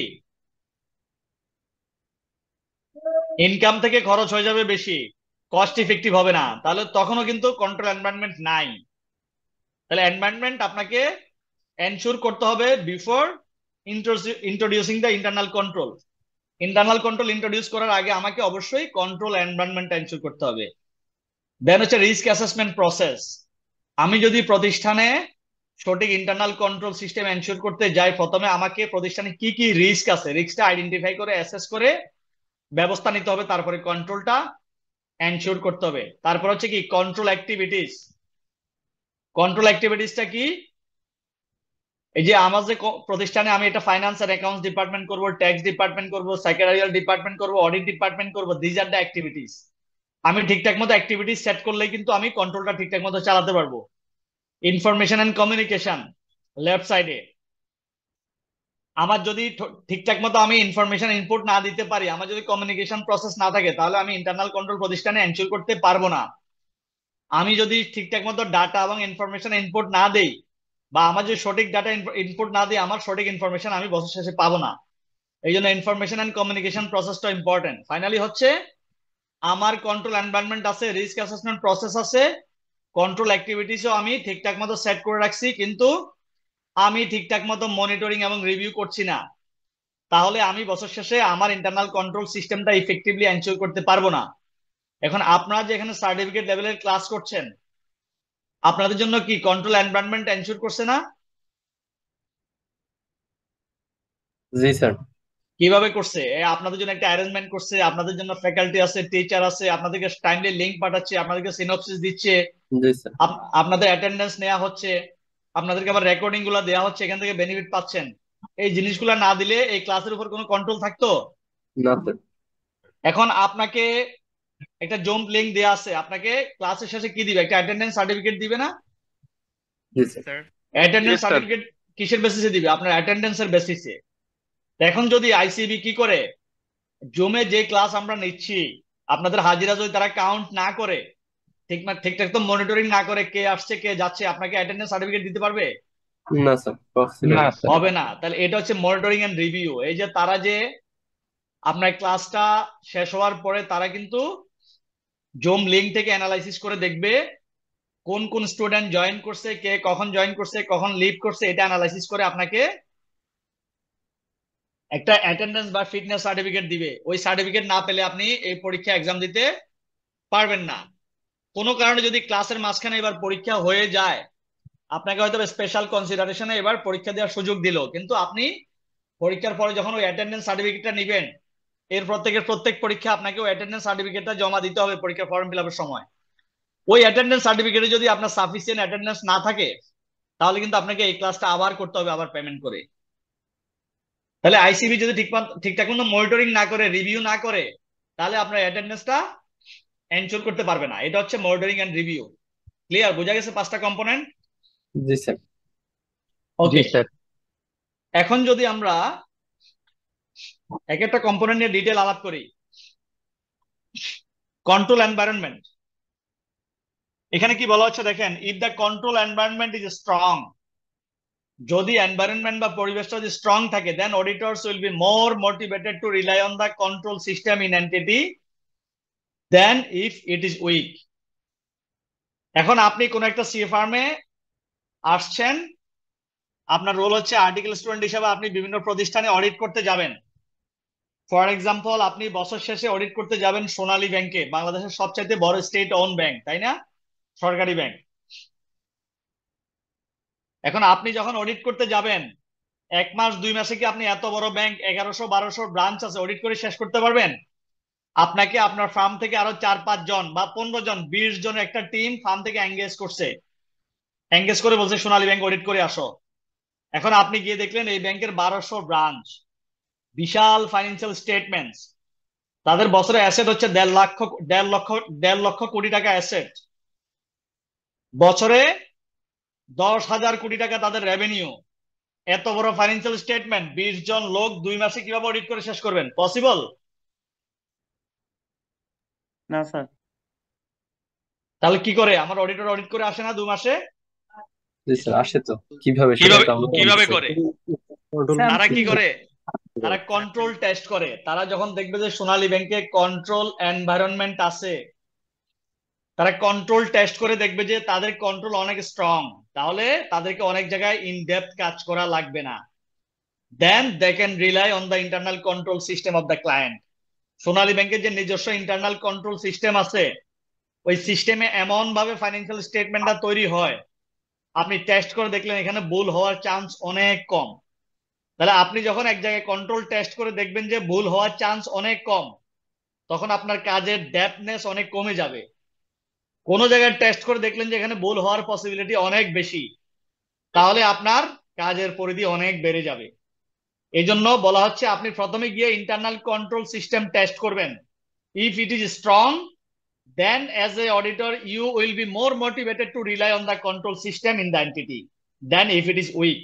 যদি এটা উইক হয়, তাহলে আপনি মোটিভেটেড হবেন না, আপনি তার ইন্টারনাল কন্ট্রোল সিস্টেমের উপর রিলাই করতে পারবেন না। ফর এক্সাম্পল, আমি যদি এক্সাম্পল দেই, তাদের 10,000 এমপ্লয়ি কাজ করে, মাস শেষে 10,000 এমপ্লয়িকে নিশ্চয়ই স্যালারি দিতে হয়। এখন আপনি কি 10,000 এমপ্লয়ি প্রত্যেকের স্যালারি শিট চেক করে কুলাতে পারবেন অডিটে গিয়ে? না স্যার। কিন্তু আপনি দেখছেন যে 10,000 এমপ্লয়িকে তাদের ব্যাংক অ্যাকাউন্টের মাধ্যমে অটোমেটিক্যালি মাস শেষে ট্রান্সফার করা হয়। এখন ট্রান্সফার করলে তো শুধু হবে না, দেখা যাচ্ছে কেউ যদি 5 দিন 7 দিন অ্যাবসেন্ট থাকে, তাহলে 5 থেকে 7 দিনের স্যালারি কেটে তাকে বাকি স্যালারিটা দেওয়া হয়। এখন আপনি কি 12,000 এমপ্লয়ি একটা একটা করে চেক করবেন, ভাই কে কয়দিন অ্যাবসেন্ট ছিল, কে কয়দিন প্রেজেন্ট ছিল? এটা অ্যাজ অডিটর আপনার পক্ষে চেক করা সম্ভব? তাহলে আপনি তো স্যালারি নিয়ে 3 মাস কাজ করা লাগবে, বাকি কাজ কখন করবেন? তখন আপনি দেখবেন যে স্যালারির উপর সঠিক ইন্টারনাল কন্ট্রোল সিস্টেম আছে কিনা। কিভাবে? দেখা যাচ্ছে এমপ্লয়িরা কি পাঞ্চ করে অফিসে ঢুকে, তাহলে সে মাসে কয়দিন অফিসে আসছে, কখন ঢুকলো, কখন বের হলো, তার রেকর্ড থাকবে। অটোমেটিক্যালি ওই রেকর্ডটা গিয়ে মাস শেষে তার ডে কাউন্ট করে অটোমেটিক্যালি তার অ্যাকাউন্টে স্যালারিটা চলে যাবে। এটা কিন্তু একটা সঠিক internal control system on salary. এরকম প্রত্যেকটা পার্টের উপর সঠিক ইন্টারনাল কন্ট্রোল সিস্টেম থাকবে। আপনি যখন চেক করে দেখলেন স্যালারির উপর কোনো কন্ট্রোলই নাই, তখন দেখা যাচ্ছে আপনি এক মাসের স্যালারি ডিটেল চেক করলেন, এক মাসে যখন অনেক সমস্যা পেলেন অডিট করে আরেক মাসে চেক করলেন, তার মানে কি তাদের সিস্টেম উইক। আর আপনি দেখলেন না এখানে এমন সিস্টেমের স্যালারি এবং অ্যাটেন্ডেন্স কাউন্ট করা হয়, কোন লোক 1 টাকা বেশি পাওয়ার কোনো চান্স নাই, আপনি সিস্টেম চেক করে দেখছেন, তখন আপনার কাজের ডেপথনেস অনেক কমে যাবে। Then as a auditor you will be more motivated to rely on their control system. আমার মনে হয় এখন ক্লিয়ার হয়ে গেছে। জি স্যার। জি স্যার। তাহলে একটা প্রতিষ্ঠানের প্রত্যেকটা এরিয়াতে এভাবে কন্ট্রোল সিস্টেম সেট করতে হয়, আপনি অডিটর হিসেবে ওটা চেক করবেন। এখন control environment and audit committee. Audit committee জিনিসটা কি? অডিট কমিটির সাথে কন্ট্রোল এনভায়রনমেন্টের সম্পর্কটা কি? অডিট কমিটি হচ্ছে প্রত্যেকটা কোম্পানিতে একটা বোর্ড অফ ডিরেক্টরস থাকে, আমরা কি জানি? জি স্যার। স্যার বোর্ড অফ ডিরেক্টরদের মধ্য থেকে আরেকটা সাব বোর্ড থাকে, মানে ডিরেক্টরদের মধ্য থেকে কিছু ডিরেক্টরকে দিয়ে একটা কমিটি করা হয়, ওটাকে বলা হয় বোর্ড অডিট কমিটি। ওই অডিট কমিটিকে বলা হয় দোজ চার্জ উইথ গভর্নেন্স, এবং এই audit committee ultimately responsible to ensure control environment in an entity. ঠিক আছে, এটা বলা হচ্ছে the audit committee is a subsection of the board of directors which has a particular interest in the finance and accounting activities of the company. অর্থাৎ কোম্পানিতে যেসব directors আছে 18 থেকে 20 জন ডিরেক্টর থাকতে পারে, তার মধ্যে দেখা যাচ্ছে 15 জন ডিরেক্টরই তার অ্যাকাউন্টস ফাইন্যান্স সম্পর্কে অ্যাকাউন্টিং সম্পর্কে ধারণা নাই। কিন্তু অডিট কমিটিতে যারা থাকবে, একটা কন্ডিশন আছে অডিট কমিটিতে কারা কারা থাকবে, যাদের অ্যাকাউন্টিং নলেজ আছে, যাদের বিজনেস নলেজ আছে, যারা professional accountant, cost accountant, chartered accountant, যাদের বিজনেসের উপর এক্সপার্টাইজ আছে, তারাই এই কমিটিতে থাকবে। তাহলে audit committee is subsection of board of directors which has a particular interest in the finance and accounting activities of the company. এই অডিট কমিটি কোম্পানির অডিটিং অ্যাকাউন্টিং পার্টটা দেখবে। The audit committee is comprise of non executive directors. Audit কমিটিতে কিন্তু সব executive director থাকবে তা কিন্তু না, নন এক্সিকিউটিভ ডিরেক্টর থাকবে। এখন আমাকে জানতে হবে এক্সিকিউটিভ ডিরেক্টর কারা, নন এক্সিকিউটিভ ডিরেক্টর কারা। এখন অ্যাজ এ চার্টার্ড অ্যাকাউন্টেন্ট কোন একটা প্রতিষ্ঠান চাইলে আমাকে ডিরেক্টর করতে পারে, কারণ হচ্ছে বাংলাদেশের প্রত্যেকটা লিস্টেড কোম্পানিতে 3/1 ভাগ ইন্ডিপেন্ডেন্ট ডিরেক্টর রাখতে হবে। আর ইন্ডিপেন্ডেন্ট ডিরেক্টরের কোয়ালিফিকেশন হচ্ছে কি? তাকে একজন বিজনেস এক্সপার্ট হতে হবে, অথবা তাকে একজন চার্টার্ড অ্যাকাউন্টেন্ট হতে হবে, তাকে একজন কস্ট এন্ড ম্যানেজমেন্ট অ্যাকাউন্টেন্ট হইতে হবে, অথবা তাকে চার্টার্ড সেক্রেটারি হইতে হবে। এরকম কিছু টার্মস এন্ড কন্ডিশন আছে। তাহলে আপনারা দেখবেন যে বাংলাদেশের প্রত্যেকটা ব্যাংকে 1 থেকে 2 জন চার্টার্ড অ্যাকাউন্টেন্ট ডিরেক্টর হিসেবে আছে, তারা আসলে ব্যাংকের ওনার না, কিন্তু তাদের কোনো শেয়ার নাই। এই যে কর্পোরেট গভর্নেন্স কমপ্লাই করতে গিয়ে ওই কর্পোরেট গভর্নেন্স বা বাংলাদেশ সিকিউরিটি এন্ড এক্সচেঞ্জ কমিশনের রিকোয়ারমেন্ট অনুযায়ী প্রত্যেকটা লিস্টেড কোম্পানিতে 1 থেকে 2 জন চার্টার্ড অ্যাকাউন্টেন্ট ডিরেক্টর হিসেবে কাজ করে। আমি চাইলে কোন একটা ব্যাংকের ডিরেক্টর হতে পারবো as a non executive director. ওটাকে আরেকটা ওয়ার্ড বলা হয় কি, আরেকটা শব্দে বলা হয় ইন্ডিপেন্ডেন্ট ডিরেক্টর, নন এক্সিকিউটিভ ডিরেক্টর অথবা ইন্ডিপেন্ডেন্ট ডিরেক্টর। তাহলে ওই ইন্ডিপেন্ডেন্ট বা নন এক্সিকিউটিভ ডিরেক্টররাই একটা কোম্পানির accounting, auditing, internal control system এইসব নিয়ে কাজ করে।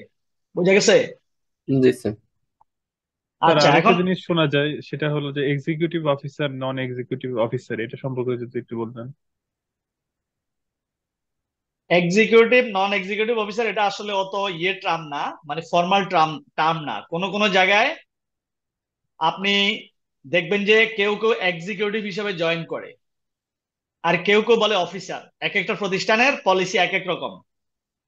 কেউ কেউ বলে অফিসার। আপনি যখন পূবালী ব্যাংকে জয়েন করবেন, আপনাকে শুরুতে পজিশন দিবে হচ্ছে অফিসার, এরপরে আপনি হবেন সিনিয়র অফিসার। আর অন্যান্য জায়গায় জয়েন করলে আপনাকে বলবে, শুরুতে বলবে আপনাকে এক্সিকিউটিভ, সিনিয়র এক্সিকিউটিভ।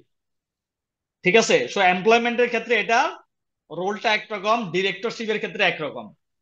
ডিরেক্টরশিপের ক্ষেত্রে এক্সিকিউটিভ ডিরেক্টর হচ্ছে যারা কিনা এক্সিকিউশনের সাথে ইনভলভ, নন এক্সিকিউটিভ হচ্ছে যারা ডাইরেক্টলি ইনভলভ না, তারা, তাদের মধ্যে ইন্ডিপেন্ডেন্ট ডিরেক্টর থাকতে পারে। আর এমপ্লয়মেন্টের টার্মস এর ক্ষেত্রে এক্সিকিউটিভ বলতে আসলে একটু সিনিয়র, কোন কোন জায়গায় এক্সিকিউটিভ পজিশন বলা হয় একটু সিনিয়র পজিশনে।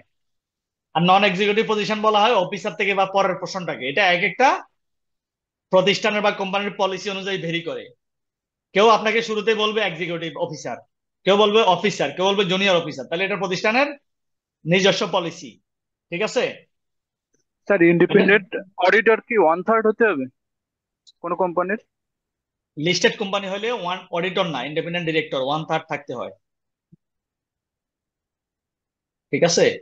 একটা কোম্পানি যদি 18 জন ডিরেক্টর থাকে লিস্টেড কোম্পানিতে, তার 3/1 ইন্ডিপেন্ডেন্ট ডিরেক্টর হতে হবে।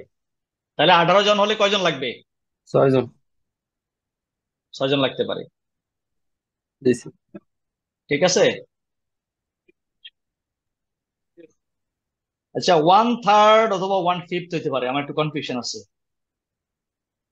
1/3 অথবা 1/5 হতে পারে। স্যার বিজনেস ফাইন্যান্সে পড়ছিলাম 1/5। হ্যাঁ, 1/3 অথবা 1/5 হবে। একটু ক্রস চেক করে দেখেন, বিজনেস ফাইন্যান্স 1/5 150 হবে, রাইট? 1/3 না, 1/3 হলে অনেক বেশি লাগবে। 18 জন হলে 6 1/5 জন যদি তার হয়, হবে। হ্যাঁ হ্যাঁ, 18 জন হলে 1/5 হলে কত হয়?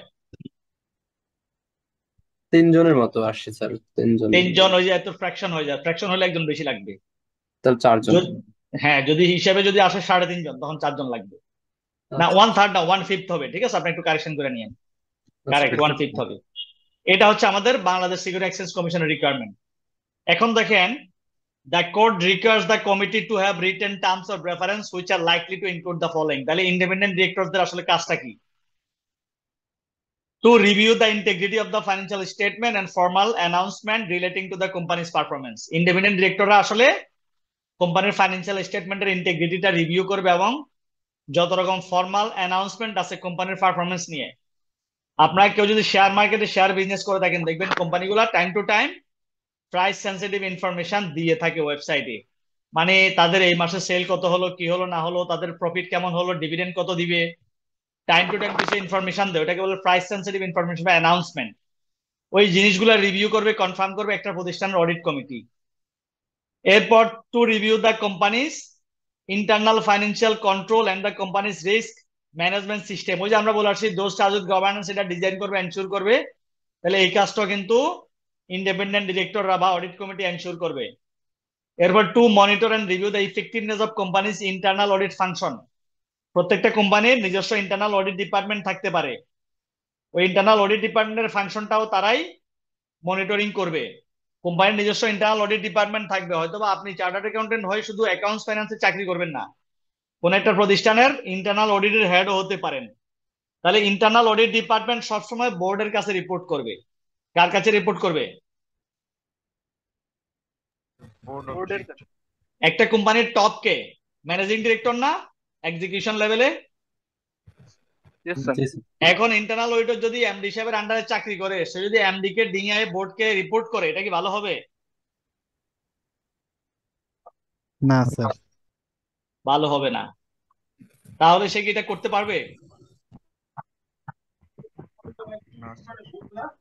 আপনার প্রতিষ্ঠানের হেড হচ্ছে এমডি সাহেব। এখন আপনি সারা বছর ইন্টারনাল অডিট করে অনেক অডিট ফাইন্ডিংস, অনেক অবজারভেশন পাইছেন, অনেক ফ্রড, অনেক কিছু পাইছেন। সেটাকে আপনি এমডির কাছে রিপোর্ট করবেন নাকি বোর্ডের কাছে রিপোর্ট করবেন? Which one is better and suitable? Sir বোর্ডের কাছে করা ভালো। হ্যাঁ, ইন্টারনাল অডিট সবসময় বোর্ডের কাছে রিপোর্ট করবে, এমডির কাছে রিপোর্ট করবে না। এখন যদি বলেন যে সে তো এমডির আন্ডারে চাকরি করে, তাহলে এমডি কে ডিঙে এমডি কে কেন করবে না? কারণ প্রতিষ্ঠানের যত রকম নেগেটিভ পজিটিভ যাই কিছু হোক না কেন, ওটার জন্য রেসপন্সিবিলিটি কার? টপ হিসাবে এমডি সাহেবের। এখন একটা ফ্রড হলো, এখন এজ এ প্রতিষ্ঠানের প্রধান হিসাবে স্টাফ এমপ্লয়ি সবার হেড হিসেবে এটা এমডি কে রেসপন্সিবিলিটি নিতে হবে না? জি স্যার। নিতে হবে। এখন এমডির কাছে কি আপনি এমডির অপরাধ নিয়ে রিপোর্ট করতে পারবেন? না স্যার, সুযোগ নেই। রিপোর্ট করতে পারবেন না, রিপোর্টটা সে দেখাবেন, এটা দেখবেন, এটা কি করবে? ছিঁড়ে ফেলে ফেলে দিবে। দিচ্ছি। তাহলে এই জন্য সবসময় ইন্টারনাল অডিট ডিপার্টমেন্টের লোকজন কাজ করে বোর্ডের আন্ডারে, এমডির আন্ডারে না। তাদের ক্ষমতা অনেক বেশি। যে কোনো প্রতিষ্ঠান internal audit department board MD কে সুপারসিড করে, তারা সরাসরি বোর্ডের কাছে রিপোর্ট করে। কারণ রিপোর্ট, কোনো রিপোর্ট তো এমডির এগেনস্টও যাইতে পারে। তাহলে এমডির এগেনস্টে যে রিপোর্ট যাবে, এমডি তো এটা বোর্ডের কাছে যাইতে দিবে না, তার আগে ছিঁড়ে ফেলে দিবে। এই জন্য ইন্টারনাল অডিট সবসময় এমডি কে বাদ দিয়ে বোর্ডের কাছে থাকবে। বাট তাদের অ্যাডমিনিস্ট্রেটিভ অ্যাক্টিভিটিস গুলো এমডি কন্ট্রোল করবে। তাদের স্যালারি, তাদের অ্যাক্টিভিটি, তারা কি করবে না করবে সারা বছর, তাদের অ্যাক্টিভিটি গুলা এমডির ডিপার্টমেন্ট মনিটর করবে, বাট তাদের অডিট অবজারভেশন গুলো সরাসরি চলে যাবে বোর্ডের কাছে। তাহলে এই জন্য বলা হচ্ছে বোর্ড অডিট কমিটি বা internal audit department board audit কমিটির কাছে রিপোর্ট করবে, এই জন্য কন্ট্রোল এনভায়রনমেন্ট অডিট কমিটির সাথে রিলেটেড।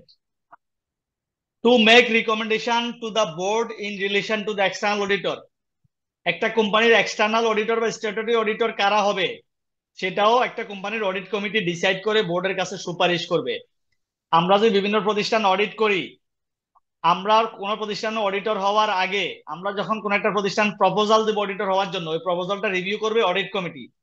রিভিউ করে তারা বোর্ডের কাছে রিকমেন্ড করবে যে ওই ফার্মকে অডিটর হিসেবে অ্যাপয়েন্টমেন্ট দেওয়া হোক। অ্যাকর্ডিংলি বোর্ড অডিটর হিসেবে অ্যাপয়েন্টমেন্ট দিবে, যদি অ্যাপয়েন্টমেন্টের আরো বেশ কিছু প্রসেস আছে। দেন হচ্ছে to implement policy on the provision of non audit services by the external auditor. আমি যদি একটা ব্যাংকে এক্সটার্নাল অডিট করি, তাহলে আমি চাইলে কি ওই ব্যাংকে অন্য কোনো সার্ভিস দিতে পারবো? পারবো? না বুঝি স্যার। নাই। আমি ধরেন সোনালী ব্যাংকের অডিটর, আমার ফার্ম অডিটর, আমি এখানে এঙ্গেজমেন্ট পার্টনার, আমার একটা টিম কাজ করে। এখন সোনালী ব্যাংকের অডিটর, সোনালী ব্যাংকের ম্যানেজমেন্ট আবার আমাকে বলছে আপনি আমাদের একটু ইন্টারনাল কন্ট্রোল সিস্টেমটা ঠিক করে দেন। পারবে না অডিটে স্যার, পারবে না, এটা কনফ্লিক্ট অফ ইন্টারেস্ট হবে। এই জন্য অডিটর পারবে না অডিটের স্যার। বাইরে যে অন্য কি কাজ করতে পারবে কি পারবে না সেটা অডিট কমিটি দেখবে। এটা আপনারা যখন চ্যাপ্টার 14, 15, 16 পড়বেন তখন বুঝবেন যে অডিটরের স্কোপের সাথে কন্ট্রাডিক্টরি কি কি, কোন কোন জায়গায় তার কনফ্লিক্ট অফ ইন্টারেস্ট আছে, কোথায় কাজ করতে পারবে কোথায় কাজ করতে পারবে না। তবে অনেক ক্ষেত্রে অডিটর চাইলে কাজ করতে, অডিটের বাইরে কাজ করতে পারবে, সেক্ষেত্রে তাকে সঠিক সেফগার্ড নিতে হবে। এটা আমরা 14, 15, 16তে এই জিনিসটা নিয়ে আমরা একটা ক্লাস করব। মামুন ভাই যদিও আপনাদেরকে পড়াবে, মামুন ভাই পড়ানোর পরেও আমি 14, 15, 16 নিয়ে সামারি আকারে আপনাদেরকে একটা ক্লাস নিয়ে, এটা একটা এক্সট্রা ক্লাস নিয়ে ট্রাই করব, যাতে ওইখান থেকে আপনার পরীক্ষায় 20টা মার্ক পেতে পারেন আর কি। Okay sir, thank you sir. দেখেন সেকেন্ড হচ্ছে এন্টিটিস রিস্ক অ্যাসেসমেন্ট প্রসেস। এটা হচ্ছে আপনি একটা প্রতিষ্ঠানে, যেটা বললাম, জয়েন করছেন, আপনি দেখলেন তার কন্ট্রোল এনভায়রনমেন্ট আছে, ম্যানেজমেন্ট বোর্ড আপনাকে একদম ওপেন চেক অ্যাক্সেস দিয়ে দিছে, তুমি যা ইচ্ছা যা তা করো। কত লোকজন তোমার রিক্রুট করা লাগবে রিক্রুট করো, কতটা ডিপার্টমেন্ট করা লাগবে করো, কত টাকা খরচ করতে হবে করো, আমি চাই আমার প্রতিষ্ঠান সিস্টেমেটিক্যালি চলুক। তাহলে এখন আপনাকে এনভায়রনমেন্ট কিন্তু ম্যানেজমেন্ট এনশিওর করছে। এখন কিন্তু আপনার কাজ শুরু হয়ে গেল। আপনি কি করবেন? আপনি প্রথমে জয়েন করেই আপনার কাজ হচ্ছে কি, কোন কোন জায়গায় রিস্ক আছে রিস্ক অ্যাসেসমেন্ট করা। বুঝতে পারছেন? The process by which management in a business identifies business risk relevant to the financial reporting objective. আপনি ঢুকেই দেখলেন, আপনি এক্সপার্ট হিসেবে তাদের ফাইন্যান্সিয়াল স্টেটমেন্টটা নিয়ে দেখলেন যে এই ফাইন্যান্সিয়াল স্টেটমেন্ট ভুয়া, এখানে যে ইনকাম স্টেটমেন্ট হয় এটা কোনো ঠিক ঠিকানা নাই, সঠিক আয় আসে না, ব্যয় আসে না, সঠিক প্রফিট আসে না। আপনি দেখলেন যে ব্যালেন্স শিট যেটা হচ্ছে, কোম্পানিতে হাজার হাজার কোটি টাকার অ্যাসেট আছে, আপনি দেখতে পাচ্ছেন যে কোম্পানির অ্যাসেট দেখলেই 3000 কোটি টাকার অ্যাসেট, কিন্তু ব্যালেন্স শিটে আছে 1000 কোটি টাকার অ্যাসেট। আর 2000 কোটি টাকার অ্যাসেট ঠিকঠাক মতো রেকর্ডিং করে নাই, ঠিক মতো জার্নাল দিতে পারে নাই, অ্যাকাউন্টসে আসে নাই। তাহলে কি অ্যাকাউন্টস ডিপার্টমেন্টের রিস্ক আছে না? আপনি জয়েন করার আগে কোম্পানি 5 কোটি টাকা পেনাল্টি খাইছে ট্যাক্স অফিস থেকে, তার মানে কি ট্যাক্সও রিস্ক আছে। আপনি জয়েন করার আগে কোম্পানি এনভায়রনমেন্টাল কারণে 2 কোটি টাকা পেনাল্টি খাইছে, তার মানে কি এনভায়রনমেন্টাল ইস্যু আছে। আপনি জয়েন করার আগে আরজেসি তাদেরকে 10 কোটি টাকা জরিমানা করছে, তার মানে কি তারা আরজেসির আইন কানুন মানে না। তাদের প্রত্যেকটা জায়গায় জায়গায় রিস্ক। এখন now your responsibility is to identify the risk. আপনার কাজ হচ্ছে দ্য প্রসেস, একটা প্রসেসের মাধ্যমে by which management in a business identifies business risks relevant to the financial reporting objective and decide what action to take to address those risks. আপনি সমস্ত প্রসেসগুলো review করে রিস্কগুলো identify করে আপনাকে অ্যাকশন নিতে হবে। ট্যাক্স ডিপার্টমেন্টে যদি ঝামেলা হয়, আপনি এটা রিস্কটা কিভাবে অ্যাড্রেস করবেন? ট্যাক্স ডিপার্টমেন্টের কিভাবে করবেন? স্যার ফাইন্যান্সিয়াল স্টেটমেন্ট ঠিক করে ইনকাম, নেট ইনকাম বের করে হ্যাঁ, আবার এখন ফাইন্যান্সিয়াল স্টেটমেন্ট ঠিকঠাক হয়, কিন্তু ট্যাক্সের রেট কি এটা ঠিক মতো তারা জানে না, এই জন্য জরিমানা খাইছে। ট্যাক্স তারা ডিডাকশন করবে, তাদেরকে ট্যাক্স কাটবে, ভ্যাট কাটবে, এন্ড ট্যাক্সের রেট কত হবে, ভ্যাটের রেট কত হবে, এই জিনিসগুলো জানে না। কারণ কি তাদের ট্যাক্স ডিপার্টমেন্টই নাই। তাহলে আপনি কি করবেন? ট্যাক্স ল অনুযায়ী কাজ করতে হলে আপনাকে কি হতো, প্রতিষ্ঠানে একটা ট্যাক্স ডিপার্টমেন্ট করতে হবে। জি স্যার। একটা ট্যাক্স ডিপার্টমেন্ট ডিজাইন করে কি করতে হয়, একজন ট্যাক্স এক্সপার্ট নিতে হবে যে অ্যাকাউন্টিং জানে, সে ট্যাক্স জানবে, এমন কোনো কথা আছে? না স্যার। না স্যার। তাহলে আপনি একটা ট্যাক্স ডিপার্টমেন্ট করে তাদেরকে একবারে সাজায় ডিজাইন করে তারা কিভাবে কিভাবে ট্যাক্সের আইনগুলো মানবে এটা যে ঠিক করে দিবেন, এটা কিন্তু ওয়ান টাইপ অফ কন্ট্রোল। তার জি মানে কি, স্যার। আপনি ট্যাক্স ডিপার্টমেন্টের রিস্কটা আইডেন্টিফাই করে আপনি ট্যাক্সটাকে সুন্দরভাবে সাজাই দিলেন, তাহলে ভবিষ্যতে ট্যাক্সে আর কোনো রিস্ক হবে না। অ্যাকাউন্টস ডিপার্টমেন্টে কিছু অ্যাক্টিভিটি সেট করে অ্যাকাউন্টস ডিপার্টমেন্টটা এমন ভাবে সাজালেন, এখানে একজন চার্টার্ড অ্যাকাউন্টেন্ট নিলেন, একজন পার্টলি পাস করা সিএ নিলেন, একজন সিসি করা নিলেন, একজন বিকম করা নিলেন, একজন বিবিএ করা নিলেন, এমবিএ করা নিলেন, এমন ভাবে সাজালেন অ্যাকাউন্টসটাও আপনার স্মুথলি হচ্ছে। তাহলে কি অ্যাকাউন্টসে আপনার রিস্কটা আপনি মিনিমাইজ করে ফেললেন। এইভাবে বলা হচ্ছে এন্টিটিস রিস্ক অ্যাসেসমেন্ট প্রসেস। প্রসেসটা এইভাবে আপনাকে অ্যাসেস করতে হবে। এবার প্রতিষ্ঠান প্রত্যেকটা এরিয়াতে আপনাকে কাজ করে রিস্ক গুলো আইডেন্টিফাই করবেন। এরপরে কি, এখানে একটা চার্ট দেওয়া আছে দেখেন, identify relevant business risk, then estimate the impact of risk. আমি রিস্কটা আইডেন্টিফাই করে আমাকে এস্টিমেট করতে হবে যে এই রিস্কের কারণে আমার প্রতিষ্ঠানে কি পরিমাণ ক্ষতি হচ্ছে না হচ্ছে। আপনি একটা রিস্ক আইডেন্টিফাই করলেন, এটার আসলে তেমন কোনো ক্ষতি নাই। যেহেতু অতটা ক্ষতি নাই, তাহলে এই রিস্কটা এলিমিনেট করার জন্য বা রিমুভ করার জন্য আমার তো লাখ লাখ টাকা খরচ করার দরকার নাই। দরকার আছে? না স্যার। নাই। তাহলে আমি একটা রিস্ক আইডেন্টিফাই করে শুধু আমি ঝাঁপাই পড়বো কাজ করার জন্য তা নাই, রিস্কের ইম্প্যাক্টটা কি সেটা আমাকে অ্যানালাইসিস করতে হবে এজ এ প্রফেশনাল অ্যাকাউন্টেন্ট বা as a part of management. এখন আমি আইডেন্টিফাইও করলাম, এটার ইম্প্যাক্টও জানলাম, দেখা যাচ্ছে না এটার কারণে আমার কোম্পানির 1 কোটি টাকা ক্ষতি হয়ে যেতে পারে। তাহলে 1 কোটি টাকা ক্ষতিটা ট্যাকেল দেওয়ার জন্য আমি যদি 5 লাখ টাকা খরচ করা লাগে, 6 লাখ টাকা খরচ করা লাগে, 50,000 টাকা বেতনে একজন লোককে রেখে যদি আমি কাজ করাই, তাকে মাসে 50 করে 1 বছরে 6 লাখ টাকা বেতন দেবো, অথচ এই লোকটা রাখার কারণে কোম্পানি 1 কোটি টাকা লস থেকে বেঁচে যাবে। কি বেঁচে যাবে। তাহলে এটা হচ্ছে ইম্প্যাক্ট, আমি ইম্প্যাক্ট অ্যানালাইসিস করলাম। এরপরে হচ্ছে আমি assess the likelihood of the occurrence. যে রিস্কটা আমি আইডেন্টিফাই করছি, এই রিস্কটা ঘটার সম্ভাবনা আছে কিনা আমাকে দেখতে হবে। 1 কোটি টাকা লস হইতে পারে, কিন্তু আগামী 10 বছরে এই লসটা আমার হওয়ার চান্স নাই, তাহলেও কিন্তু আমি এই লোকটা নিব না, নিব? না স্যার। তাহলে assess the likelihood of the occurrence, তাহলে এটা আসলে আমার অকারেন্স হওয়ার লাইকলিহুডটা, সম্ভাবনা কতটুকু সেটা আমাকে আইডেন্টিফাই করতে হবে। Finally we have to decide upon actions, internal control, insurance, changes in operation to manage them। অর্থাৎ রিস্কটা ম্যানেজ করার জন্য যা যা করণীয়, that we have to do। এটা হচ্ছে একটা এন্টিটির রিস্ক অ্যাসেসমেন্ট প্রসেস। তাহলে আরেকটা কম্পোনেন্ট আমরা জানলাম, ইন্টারনাল কন্ট্রোল। প্রথমে জানছিলাম কি কন্ট্রোল, প্রথমটা কি ছিল? এনভায়রনমেন্ট। Control environment. এটা কি পড়লাম আমরা? Entities risk assessment process. এখন কি পড়বো? Control activities. এর জন্য একটু ব্রেক দিলে ভালো হয়। কিসের জন্য? নামাজের জন্য। আচ্ছা, তাহলে কি আমরা ব্রেক দেবো একটু নামাজের জন্য? স্যার ক্লাসটা কি 5:45 পর্যন্তই করাবেন? আমাদের আজকে এই চ্যাপ্টারটা শেষ হবে না, আমরা হয়তোবা 5:30 পর্যন্ত যাব আর কি। তাহলে 30 স্যার পর্যন্ত। 8 মিনিটের জন্য চালাই যান স্যার। 30-এ করলে আমরা আসর নামাজ পড়তে পারবেন না 30-এর পরে? জি স্যার অবশ্যই। 30 পর্যন্ত নিয়ে নেবেন স্যার। না, 30-এ করে আমরা 1.5 ঘন্টা ইনশাল্লাহ শেষ করে দেবো, 30-এর পরে আমি নিজেও নামাজ পড়বো। তাহলে ওটা বেটার হয় মনে হয়। জি স্যার সেটাই ভালো হয়, কারণ আবার 15 মিনিট পর আবার ক্লাসে আসা। রাইট। দেখেন, information system relevant two financial reporting objective. আমার ইনফরমেশন সিস্টেমটা কিন্তু রিপোর্টিং অবজেক্টিভের সাথে রিলেভেন্ট হইতে হবে। ইনফরমেশন সিস্টেমের সাথে যদি রিপোর্টিং অবজেক্টিভটা ইরিলেভেন্ট হয়, তাহলে বছর শেষে সঠিক রিপোর্টিং হবে না স্যার। হবে না। এখানে বলা হচ্ছে this includes the procedures and records design to initiate, record, process and report entity transactions and to maintain accountability for related assets, liabilities and equity. So the auditors will be interested in, এখানে অডিটরকে নিয়ে আসছে। Internal কন্ট্রোলের সাথে যেহেতু auditor related, তাহলে auditor কি করতে পারে? অডিটর যখন ফাইন্যান্সিয়াল স্টেটমেন্ট রিভিউ করবে, তাদের কিছু কিছু জায়গায় ইন্টারেস্ট থাকবে কন্ট্রোল টেস্ট করার সময়। The classes of transaction that are significant to the entity, তারা বিভিন্ন ডিফারেন্ট ক্লাসেস অফ ট্রানজাকশন যখন চেক করবে, সিগনিফিকেন্ট যে ক্লাসেস অফ ট্রানজাকশন, ওখানে ডেফিনেটলি অডিটর একটা ইন্টারেস্ট থাকবে। আমরা যখন অডিট করার জন্য ফাইন্যান্সিয়াল স্টেটমেন্ট রিভিউ করব, সিগনিফিকেন্ট ট্রানজাকশন গুলোর উপর আমাদের একটা এক্সট্রা অ্যাটেনশন থাকবে, এডিশনাল অ্যাটেনশন থাকবে। দ্যাট ইজ ভেরি ইউজুয়াল বা common. The procedures by which this transaction are recorded and reported, আমরা দেখবো একটা প্রতিষ্ঠান তার ট্রানজাকশন গুলো কিভাবে কোন প্রসিডিউর অ্যাপ্লাই করে রেকর্ড করে এবং রিপোর্ট করে।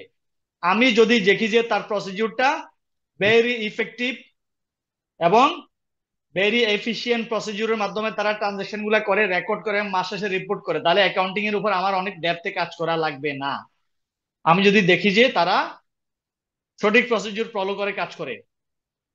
আবার the related accounting records and supporting information, আমি যখন বিভিন্ন জার্নাল এন্ট্রি দেখবো, রেকর্ড দেখবো, পাশাপাশি আমি কিছু সাপোর্টিংও দেখবো।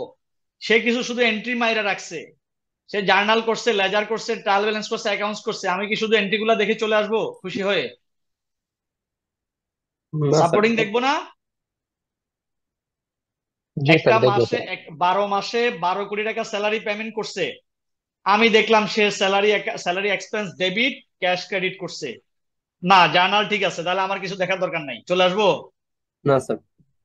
আমি দেখবো 12 মাসে যে 12 কোটি টাকা স্যালারি পেমেন্ট করলাম, আমি কাকে পেমেন্ট করলাম, ব্যাংকের মাধ্যমে করলাম না ক্যাশে করলাম। আমি কিন্তু অডিটর হিসাবে তখন এভিডেন্স চেক করা আমার দায়িত্ব। যদি অ্যাকাউন্টেন্ট সাহেব তার কোম্পানিতে 5,000 এমপ্লয়ি আছে, তার সাথে আর 10 জন তার ফ্যামিলি মেম্বার যোগ করে দিয়ে 5,000 10 জনকে পেমেন্ট করে দিচ্ছি, তা আমি যদি অডিট না করি তাহলে এক্সট্রা 5 জনকে পেমেন্ট করছে এটা আইডেন্টিফাই কখনো করতে পারবো না। পারবো?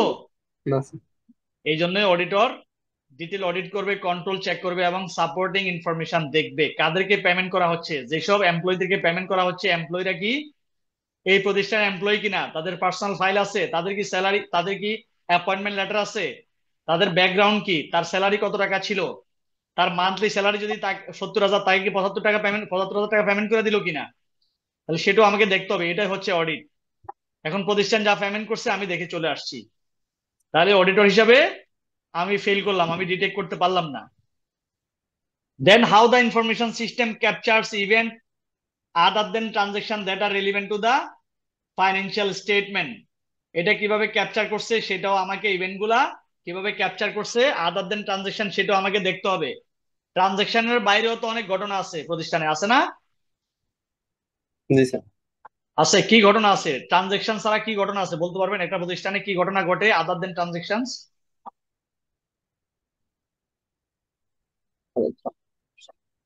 বিজনেস স্যার থেকে কিভাবে আয় হচ্ছে, কোথা থেকে আয় হচ্ছে সেগুলো করতে পারে। তারপর স্যার সেলস গুলো যদি অন্যান্য যে মনিটরিং গুলো হচ্ছে সেগুলা।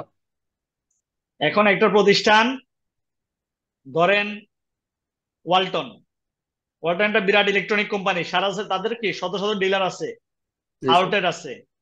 তারা কি করবে? সারা মাস ধরে অর্ডার নিবে না? জি স্যার।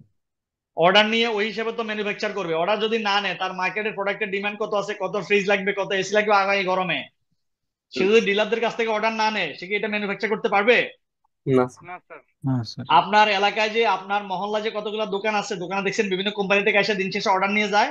জি স্যার। হ্যাঁ। মার্কেটিং নেসলে কোম্পানি থেকে এসে ম্যাগি নুডলস যদি অর্ডার নিয়ে না না যায়, তাহলে এই দোকানে কতটুকু নুডলস লাগবে, কোম্পানি কতটুকু তৈরি করবে? সারা দেশে আগামী 1 মাসে তার 10,000 প্যাকেট নুডলস লাগবে, এখন সে প্রডিউস করে ফেলছে 50,000 প্যাকেট, তাহলে আর 40,000 কে খাবে? কে খাবে 40,000? খাওয়ার তো লোক নেই স্যার। খাওয়ার লোক নষ্ট নেই। হয়ে যাবে স্যার। তাহলে এইগুলো কিন্তু পোকামাকড় খাবে বা নষ্ট হবে। এগুলো কিন্তু প্রতিষ্ঠানের ইভেন্ট, কিন্তু কিন্তু এটা ট্রানজেকশন না। ট্রানজেকশন, সে যে না অর্ডার নিয়ে স্যার। যাচ্ছে, এই অ্যাক্টিভিটি গুলো কিন্তু ট্রানজেকশনের সাথে রিলেটেড, ট্রানজেকশন না হলেও। এখন আমি অডিটর হিসেবে শুধু অ্যাকাউন্টিং দেখে দেখে, ডেবিট কেটে, জার্নাল টার্নাল দেখে, ট্রায়াল ব্যালেন্স দেখে, অ্যাকাউন্টিং দেখে চলে আসছি, এটা শুধুমাত্র অডিটরের অনলি জব না। তাহলে কি, how the information system captures events other than transaction that are relevant to the financial statement, financial স্টেটমেন্টের সাথে রেলিভেন্ট আদার ইভেন্ট গুলাকে কিভাবে ক্যাপচার করছে, that that also you have to check during our audit. The process of preparing the financial statement কোন প্রসেসে prepare করে সেটা কিন্তু আমাকে চেক করতে হবে। আমি দেখলাম যে সে গোজামিল টেল দিয়ে কোন রকমে ব্যালেন্স শিট মিলাতে পারে নাই, কোন এক জায়গায় 10 লাখ টাকা অ্যাসেট অথবা লায়াবিলিটি পাশে দিয়ে মিলাই দিছে, অডিটর হিসেবে আমি ধরে ফেলতে পারবো, কারণ আমি তার অ্যাকাউন্টস প্রিপারেশনের পুরো প্রসেসটা চেক করব। আমার চেকের মাধ্যমে সে যদি কোথাও 1 টাকার ভুল ভ্রান্তি করে চলে আসবে। আর হয়তোবা আমি সোনালী ব্যাংক, অগ্রণী ব্যাংকে যাচ্ছি, 12,000 ব্রাঞ্চ, এত বড় অ্যাকাউন্টস ভাই, এটা আমি কিভাবে আইডেন্টিফাই করব? খুব চমৎকার প্রসেস আছে। আপনি যখন অডিট করবেন, যারা অডিট করতেছেন অলরেডি ফার্মে তারা জানেন, যারা অডিট করবেন তারা দেখবেন কয়েক হাজার কয়েক লাখ কোটি টাকার অ্যাকাউন্টস কত সুন্দর করে অডিটর চেক করে চলে আসবে, এবং এমন ভাবে চেক করবে ক্লায়েন্ট যদি 50 পয়সাটা কোনো জায়গায় ভুল করে সেটা অডিটের মাধ্যমে বের হয়ে চলে আসবে। এটা হচ্ছে বিউটি অফ অডিট, যেটা আপনারা আপনারা আর্টিকেলশিপের মধ্যে শিখে ফেলবেন। দেন কন্ট্রোল অ্যাক্টিভিটিস। এখন আমার কন্ট্রোল এনভায়রনমেন্ট আছে, রিস্ক অ্যাসেসমেন্ট প্রসেস আছে, ইনফরমেশন সিস্টেম যেটা কিনা রিপোর্টিং অবজেক্টিভের সাথে রিলেভেন্ট সেটাও আছে। এখন কন্ট্রোল অ্যাক্টিভিটিস যদি না থাকে তাহলে কোনো কিছুই থাকবে না। Control activities at the heart of internal control system. Internal control system এর হার্ট হচ্ছে কন্ট্রোল অ্যাক্টিভিটিস। এই যে আপনারা যে ক্লাস করতেছেন, আপনাদের জন্য টিচার রাখা, আপনাদের জন্য জুম লিংক দেয়া, আপনাদের জন্য অ্যাটেন্ডেন্সের ব্যবস্থা করা, এগুলো কিন্তু কন্ট্রোল অ্যাক্টিভিটিস। এই অ্যাক্টিভিটিস গুলো আছে বলেই মাস শেষে আপনার অ্যাটেন্ডেন্সটা কাউন্ট করতে পারে। এই অ্যাক্টিভিটিস গুলো আইসিবি সেট করছে বলেই মাস শেষে আপনাদেরকে মনিটর করে আপনারা কি করতেছেন না করতেছেন একটা রেজাল্ট দিতে পারবে। তাহলে একটা প্রতিষ্ঠানে আমি যদি অ্যাকাউন্টস ডিপার্টমেন্টে ঠিকঠাক মতো অ্যাকাউন্টিং পলিসি না থাকে, অ্যাকাউন্টিং সফটওয়্যার না থাকে, ঠিকঠাক মতো এন্ট্রি দেওয়ার মতো লোক না থাকে, আমি যদি কে কি করবে, কে অ্যাপ্রুভ করবে, কে জার্নাল দিবে, কে অ্যাকাউন্টস করবে, দিস আর দ্য অ্যাক্টিভিটিস গুলো যদি আমি ঠিকঠাক মতো না করি, সেট না করি, তাহলে বছর শেষে সে কাজ করছে কিনা আমি চেক করতে পারবো না। পারবো? একজন লোক কি না কাজ করছে সেটা জানতে হলে তাকে তো আগে তার কাজ কি সেটা তাকে ঠিক করে দিতে হবে। আপনি যদি বলবেন যে তুমি এই 10টা কাজ করবা সারা মাসে, তারপরে মাস শেষে আপনি চেক করতে পারবেন সে 10টা কাজ ঠিকঠাক মতো করছে কিনা। এখন আপনি যদি তাকে কাজই ঠিক মতো না দেন, মাস শেষে কি কাজ করছে সেটা আপনি জানতে পারবেন না। এটা হচ্ছে কন্ট্রোল অ্যাক্টিভিটিস। তাহলে আপনি যদি কোনো এরিয়াকে কন্ট্রোল করতে চান, তাহলে ওই এরিয়ার কন্ট্রোল অ্যাক্টিভিটি গুলো আপনাকে আগে সেট করে দিতে হবে, এবং মাস শেষে বছর শেষে আপনি চেক করে দেখবেন যে কন্ট্রোল অ্যাক্টিভিটি গুলা ঠিকঠাক মতো কাজ করছে কিনা। এখানে বলা হচ্ছে the policy and procedures that help ensure that management directives and are carried out. Control activities are the most tangible internal control that the auditor will concentrate on to a large degree. Control activity গুলো উপর auditor concentrate করে দেখবে যে হচ্ছে কিনা। যেমন বলা হচ্ছে কি একটা type, control activity type, one of the type কি authorization, approval and control of documents. একটা প্রতিষ্ঠানে আপনি গিয়ে একটা অথরাইজেশন লেভেল ঠিক করলেন, বললেন যে 5,000 টাকার উপর খরচ হলে সেটা সাইন করবে এমডি সাহেব, 100 টাকা থেকে 500 টাকা খরচ হলে সেটা অফিসার নিজেই সাইন করে দিবে, অথরাইজ করে দিবে। 500 টাকা থেকে 5,000 টাকা খরচ হলে সেটা সিএফও অথরাইজ করবে। এটা কিন্তু একটা কন্ট্রোল অ্যাক্টিভিটি। তার মানে কি 5,000 টাকার উপর যত খরচ হবে সেটা এমডির নলেজের বাইরে দিয়ে যাবে না। 500 টাকার নিচে খরচ হলে সেটা যদি এমডি সাহেবের কাছে নিয়ে যাই, তাহলে এমডি সাহেব সারাদিন আর কোনো কাজ করতে পারবে না, শুধু 500 টাকার বাউচারই সাইন করবে। তাহলে এগুলো কিন্তু অ্যাক্টিভিটিস বা একটা অথরাইজেশন লেভেল আমরা সেট করে দিলাম। বুঝা গেছে? ক্লিয়ার? জি স্যার। এইভাবে আমাদেরকে প্রতিটা এরিয়াতে কন্ট্রোল অ্যাক্টিভিটি সেট করে দিতে হবে। এই যে সেগ্রিগেশন অফ ওইটা ইনফরমেশন প্রসেসিং, একটা ইনফরমেশন কিভাবে প্রসেস হবে ওইখানেও কিন্তু আমি কন্ট্রোল অ্যাক্টিভিটি সেট করে দিতে পারি। Checking arithmetical accuracy of records, আমি ইনফরমেশনটা এমন ভাবে সেট করব অটোমেটিক্যালি সিস্টেম আমাকে কোনো ভুল ভ্রান্তি হলে সেটা দিয়ে দিবে। এক্সেলে আমি যখন ফর্মুলা সেট করে দেই, এক জায়গায় 10 টাকা দিলে, এক জায়গায় 3 টাকা দিলে, এক জায়গায় 6 টাকা দিলে, 10 টাকা 13 টাকা 6 টাকা 19 টাকা একবার যোগ হয়ে বের হয়ে যাবে না? বের হয়ে যাবে। তাহলে এটা কিন্তু একটা ইনফরমেশন প্রসেসিং, আমি একটা কন্ট্রোল অ্যাক্টিভিটি সেট করে রাখছি। তাহলে না হলে এটা যদি আমি সেট করতাম, না হলে কি করতে হবে আমাকে ক্যালকুলেটারে বসে বসে 10 টাকা 13 টাকা 15 টাকা 16 টাকা চেক করতে হবে। তাহলে আমি এমন একটা প্রসেস বা অ্যাক্টিভিটি সেট করে দিলাম, ওইটা আমাকে অটোমেটিক্যালি আমার অ্যারিথমেটিক্যাল অ্যাকুরেসিটা রেকর্ডটা আমাকে চেক করে দিচ্ছে সিস্টেম। এটা হচ্ছে কন্ট্রোল অ্যাক্টিভিটি। আমি এমন একটা সফটওয়্যার নিলাম, এক জায়গায় জার্নাল যদি আমি এন্ট্রি দিই অটোমেটিক্যালি লেজারে চলে যাবে, ট্রায়াল ব্যালেন্স শিট হয়ে যাবে। This is also control activities. ঠিক আছে? Thank you sir. Okay, then control, এই যে সেগ্রিগেশন অফ ডিউটিস, আমি কি এমপ্লয়ীদের ডিউটি গুলো সেগ্রিগেট করে দিলাম। আমার ডিপার্টমেন্টে 5 জন লোক কাজ করে, একজন জার্নাল এন্ট্রি দিবে, একজন অ্যাপ্রুভ করবে, একজন অ্যাকাউন্টস রিভিউ করবে। এভাবে বিভিন্ন এরিয়াতে ডিউটি গুলো সেগ্রিগেট করে দেওয়াকে বলে সেগ্রিগেশন অফ ডিউটি। সেটা একটু ডিটেল পড়ে নেবেন। যদি কোনো কনফিউশন থাকে আমি পরের ক্লাসে অবশ্যই ক্লিয়ার করে দেবো। যেহেতু ডিসকাস করে ফেলছি, জাস্ট আপনার থিওরিটিক্যালি পড়ে দেখবেন। এটা হচ্ছে control activities, IT application control, general control. এই টার্মসটা কিছুটা ডিফিকাল্ট, যেহেতু আমাদের আর 3 মিনিট সময় আছে। আমি এই টার্মটা আমরা পরের ক্লাসে ইনশাল্লাহ কন্টিনিউ করব, এবং পরের ক্লাসে আমরা বাকি পার্টটা শেষ করে পুরো চ্যাপ্টারটা আরেকবার রিক্যাপ করে এই চ্যাপ্টারের উপর সম্ভাব্য পরীক্ষায় কি কি কোশ্চেন আসতে পারে আমরা কোশ্চেন প্যাটার্ন নিয়ে আলাপ করবো ইনশাল্লাহ। ঠিক আছে? জি স্যার। জি স্যার। তো যেহেতু 3 মিনিট সময় আছে, আমরা যদি জাস্ট একটু রিক্যাপ করি, তাহলে আমরা কি কি পড়লাম কেউ বলতে পারবেন? একজন কি কি পড়লাম তাহলে আমি সামারি পারবো। আকারে কেউ বলতে পারবেন? বলেন। স্যার আমরা ইন্টারনাল কন্ট্রোল সম্পর্কে পড়ছি। এখানে হলো ম্যানেজমেন্টের কি কি দায়িত্ব, অ্যাকাউন্ট কিভাবে প্রিপারেশন করবে, আর ম্যানেজ ইন্টারনাল কন্ট্রোলের লিমিটেশনটা পড়ছি। হিউম্যান সবার আগে এলিমেন্ট কি পড়ছি? একদম প্রথম স্লাইডে কি পড়ছি আমরা? ইন্টারনাল কন্ট্রোলের definition, what is internal definition control. পড়ছি। হ্যাঁ হ্যাঁ, ইন্টারনাল কন্ট্রোলের এরপর রিজনটা পড়ছি, ওয়াই ইন্টারনাল কন্ট্রোল, এবং ইন্টারনাল কন্ট্রোলের দ্বারা কোম্পানির কি অবজেক্টিভ অ্যাচিভ হয়, কি কি অবজেক্টিভ অ্যাচিভ হয়, ইন্টারনাল কন্ট্রোলের রিজনটা কি পড়ছি। এরপর পড়ছি আমরা কি limitation of internal control. Limitation Human তিনটা element. কি কি আমাদের মনে আছে? Human Yes, sir. Element, human Human Human element, pollution, pollution, unusual transaction. unusual transaction. Unusual transaction. Very good. এই অতটুকুর মধ্যে থেকে দেখবেন 2টা কোশ্চেন পেয়ে গেছেন, কনফার্ম কোশ্চেন পেয়ে গেছেন, এবং আপনারা পারবেন ইনশাআল্লাহ। নেক্সট হচ্ছে তারপরে পড়ছি component of internal component of control. Internal control. কি কি কম্পোনেন্ট পড়ছি আমরা? Control Control environment, environment, risk তারপর হচ্ছে assessment, আপনার risk control activities, assessment, monitoring control and review. activities, তা হচ্ছে কি communication relevant reporting. Information and communication অথবা information system relevant to the financial reporting. জি স্যার। ঠিক আছে? Yes sir. তাহলে আমরা কম্পোনেন্টও জানলাম, আমরা ডেফিনিশন জানলাম, ইন্টারনাল কন্ট্রোলের অবজেক্টিভটা জানলাম, রিজন জানলাম, কম্পোনেন্ট জানলাম। ঠিক আছে? তাহলে বাসায় জাস্ট জাস্ট একটু একবার পড়বেন, পড়ে এরপরে কোনো কনফিউশন থাকলে আমাকে নেক্সট ক্লাসে জিজ্ঞেস করবেন। ইভেন আমি সবসময় হোয়াটসঅ্যাপে অ্যাভেলেবেল আছি, আপনাদের শিটে আমার হোয়াটসঅ্যাপ নাম্বার আছে। ক্লাসের পরে যে কোনো সময় যে কোনো কনফিউশন থাকলে আমাকে হোয়াটসঅ্যাপে একটা টেক্সট দিয়ে রাখবেন। আমি সাথে সাথে যদি রিপ্লাই দিতে না পারি, কারো কোনো কনফিউশন থাকলে আমি কোনো একটা ফ্রি সময় আপনাকে রিপ্লাই দিয়ে দেবো ইনশাল্লাহ। ধন্যবাদ স্যার। Thank you, sir.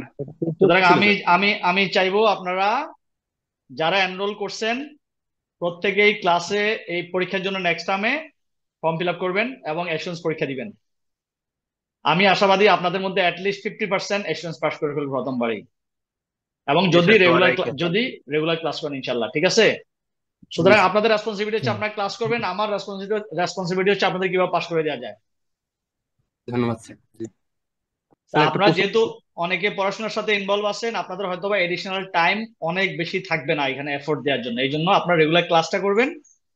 অনেক এক্সাম্পল আছে, আগের ছাত্ররা শুধু ক্লাসটা করছে, এরপরে জাস্ট একটু দেখছে, পাস করে গেছে, অনেক বেশি সময় দেওয়া লাগে না। হ্যাঁ, কে জানি বলছেন, বলতে চাইছেন, বলেন। Sir limitations of internal control, এইটা এখানে স্যার একটু প্রশ্ন ছিল। হ্যাঁ হ্যাঁ, বলেন কি প্রশ্ন। স্যার প্রথম যে স্যার দুইটাই যারা নামাজ পড়তে যাবেন এখন চলে যেতে পারেন, আর যার কোশ্চেন আছে কোশ্চেন করেন। হ্যাঁ স্যার হিউম্যান এলিমেন্ট আর কলিউশন, স্যার এখানে স্যার হিউম্যান এলিমেন্টটা কি স্যার ইরর রিলেটেড আর কলিউশনটা কি স্যার ফ্রড রিলেটেড, এমনটা নাকি বিষয়টা?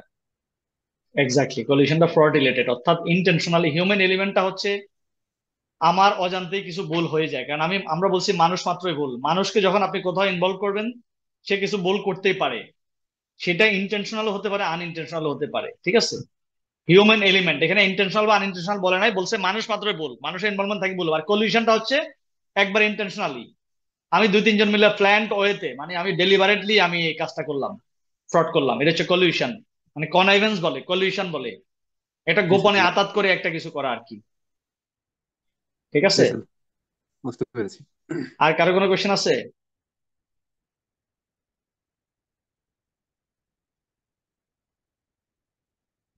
ওকে, কোনো কোশ্চেন না থাকলে তাহলে আপনারা ভালো করে পড়বেন, আর নেক্সট ক্লাসে আমরা ইনশাল্লাহ বাকি পার্টটা দিয়ে এই চ্যাপ্টারটা শেষ করে দেবো। এরপর সবগুলো চ্যাপ্টারে আমাদের এক একটা ক্লাসে একটা একটা করে চ্যাপ্টার শেষ করব। এই চ্যাপ্টারটা একটু বড়, এখানে 2টা ক্লাস লাগবে। ঠিক আছে? ওকে, আল্লাহ হাফেজ, সবাই ভালো থাকেন। আসসালামু আলাইকুম। আসসালামু আলাইকুম স্যার। ওয়ালাইকুম আসসালাম।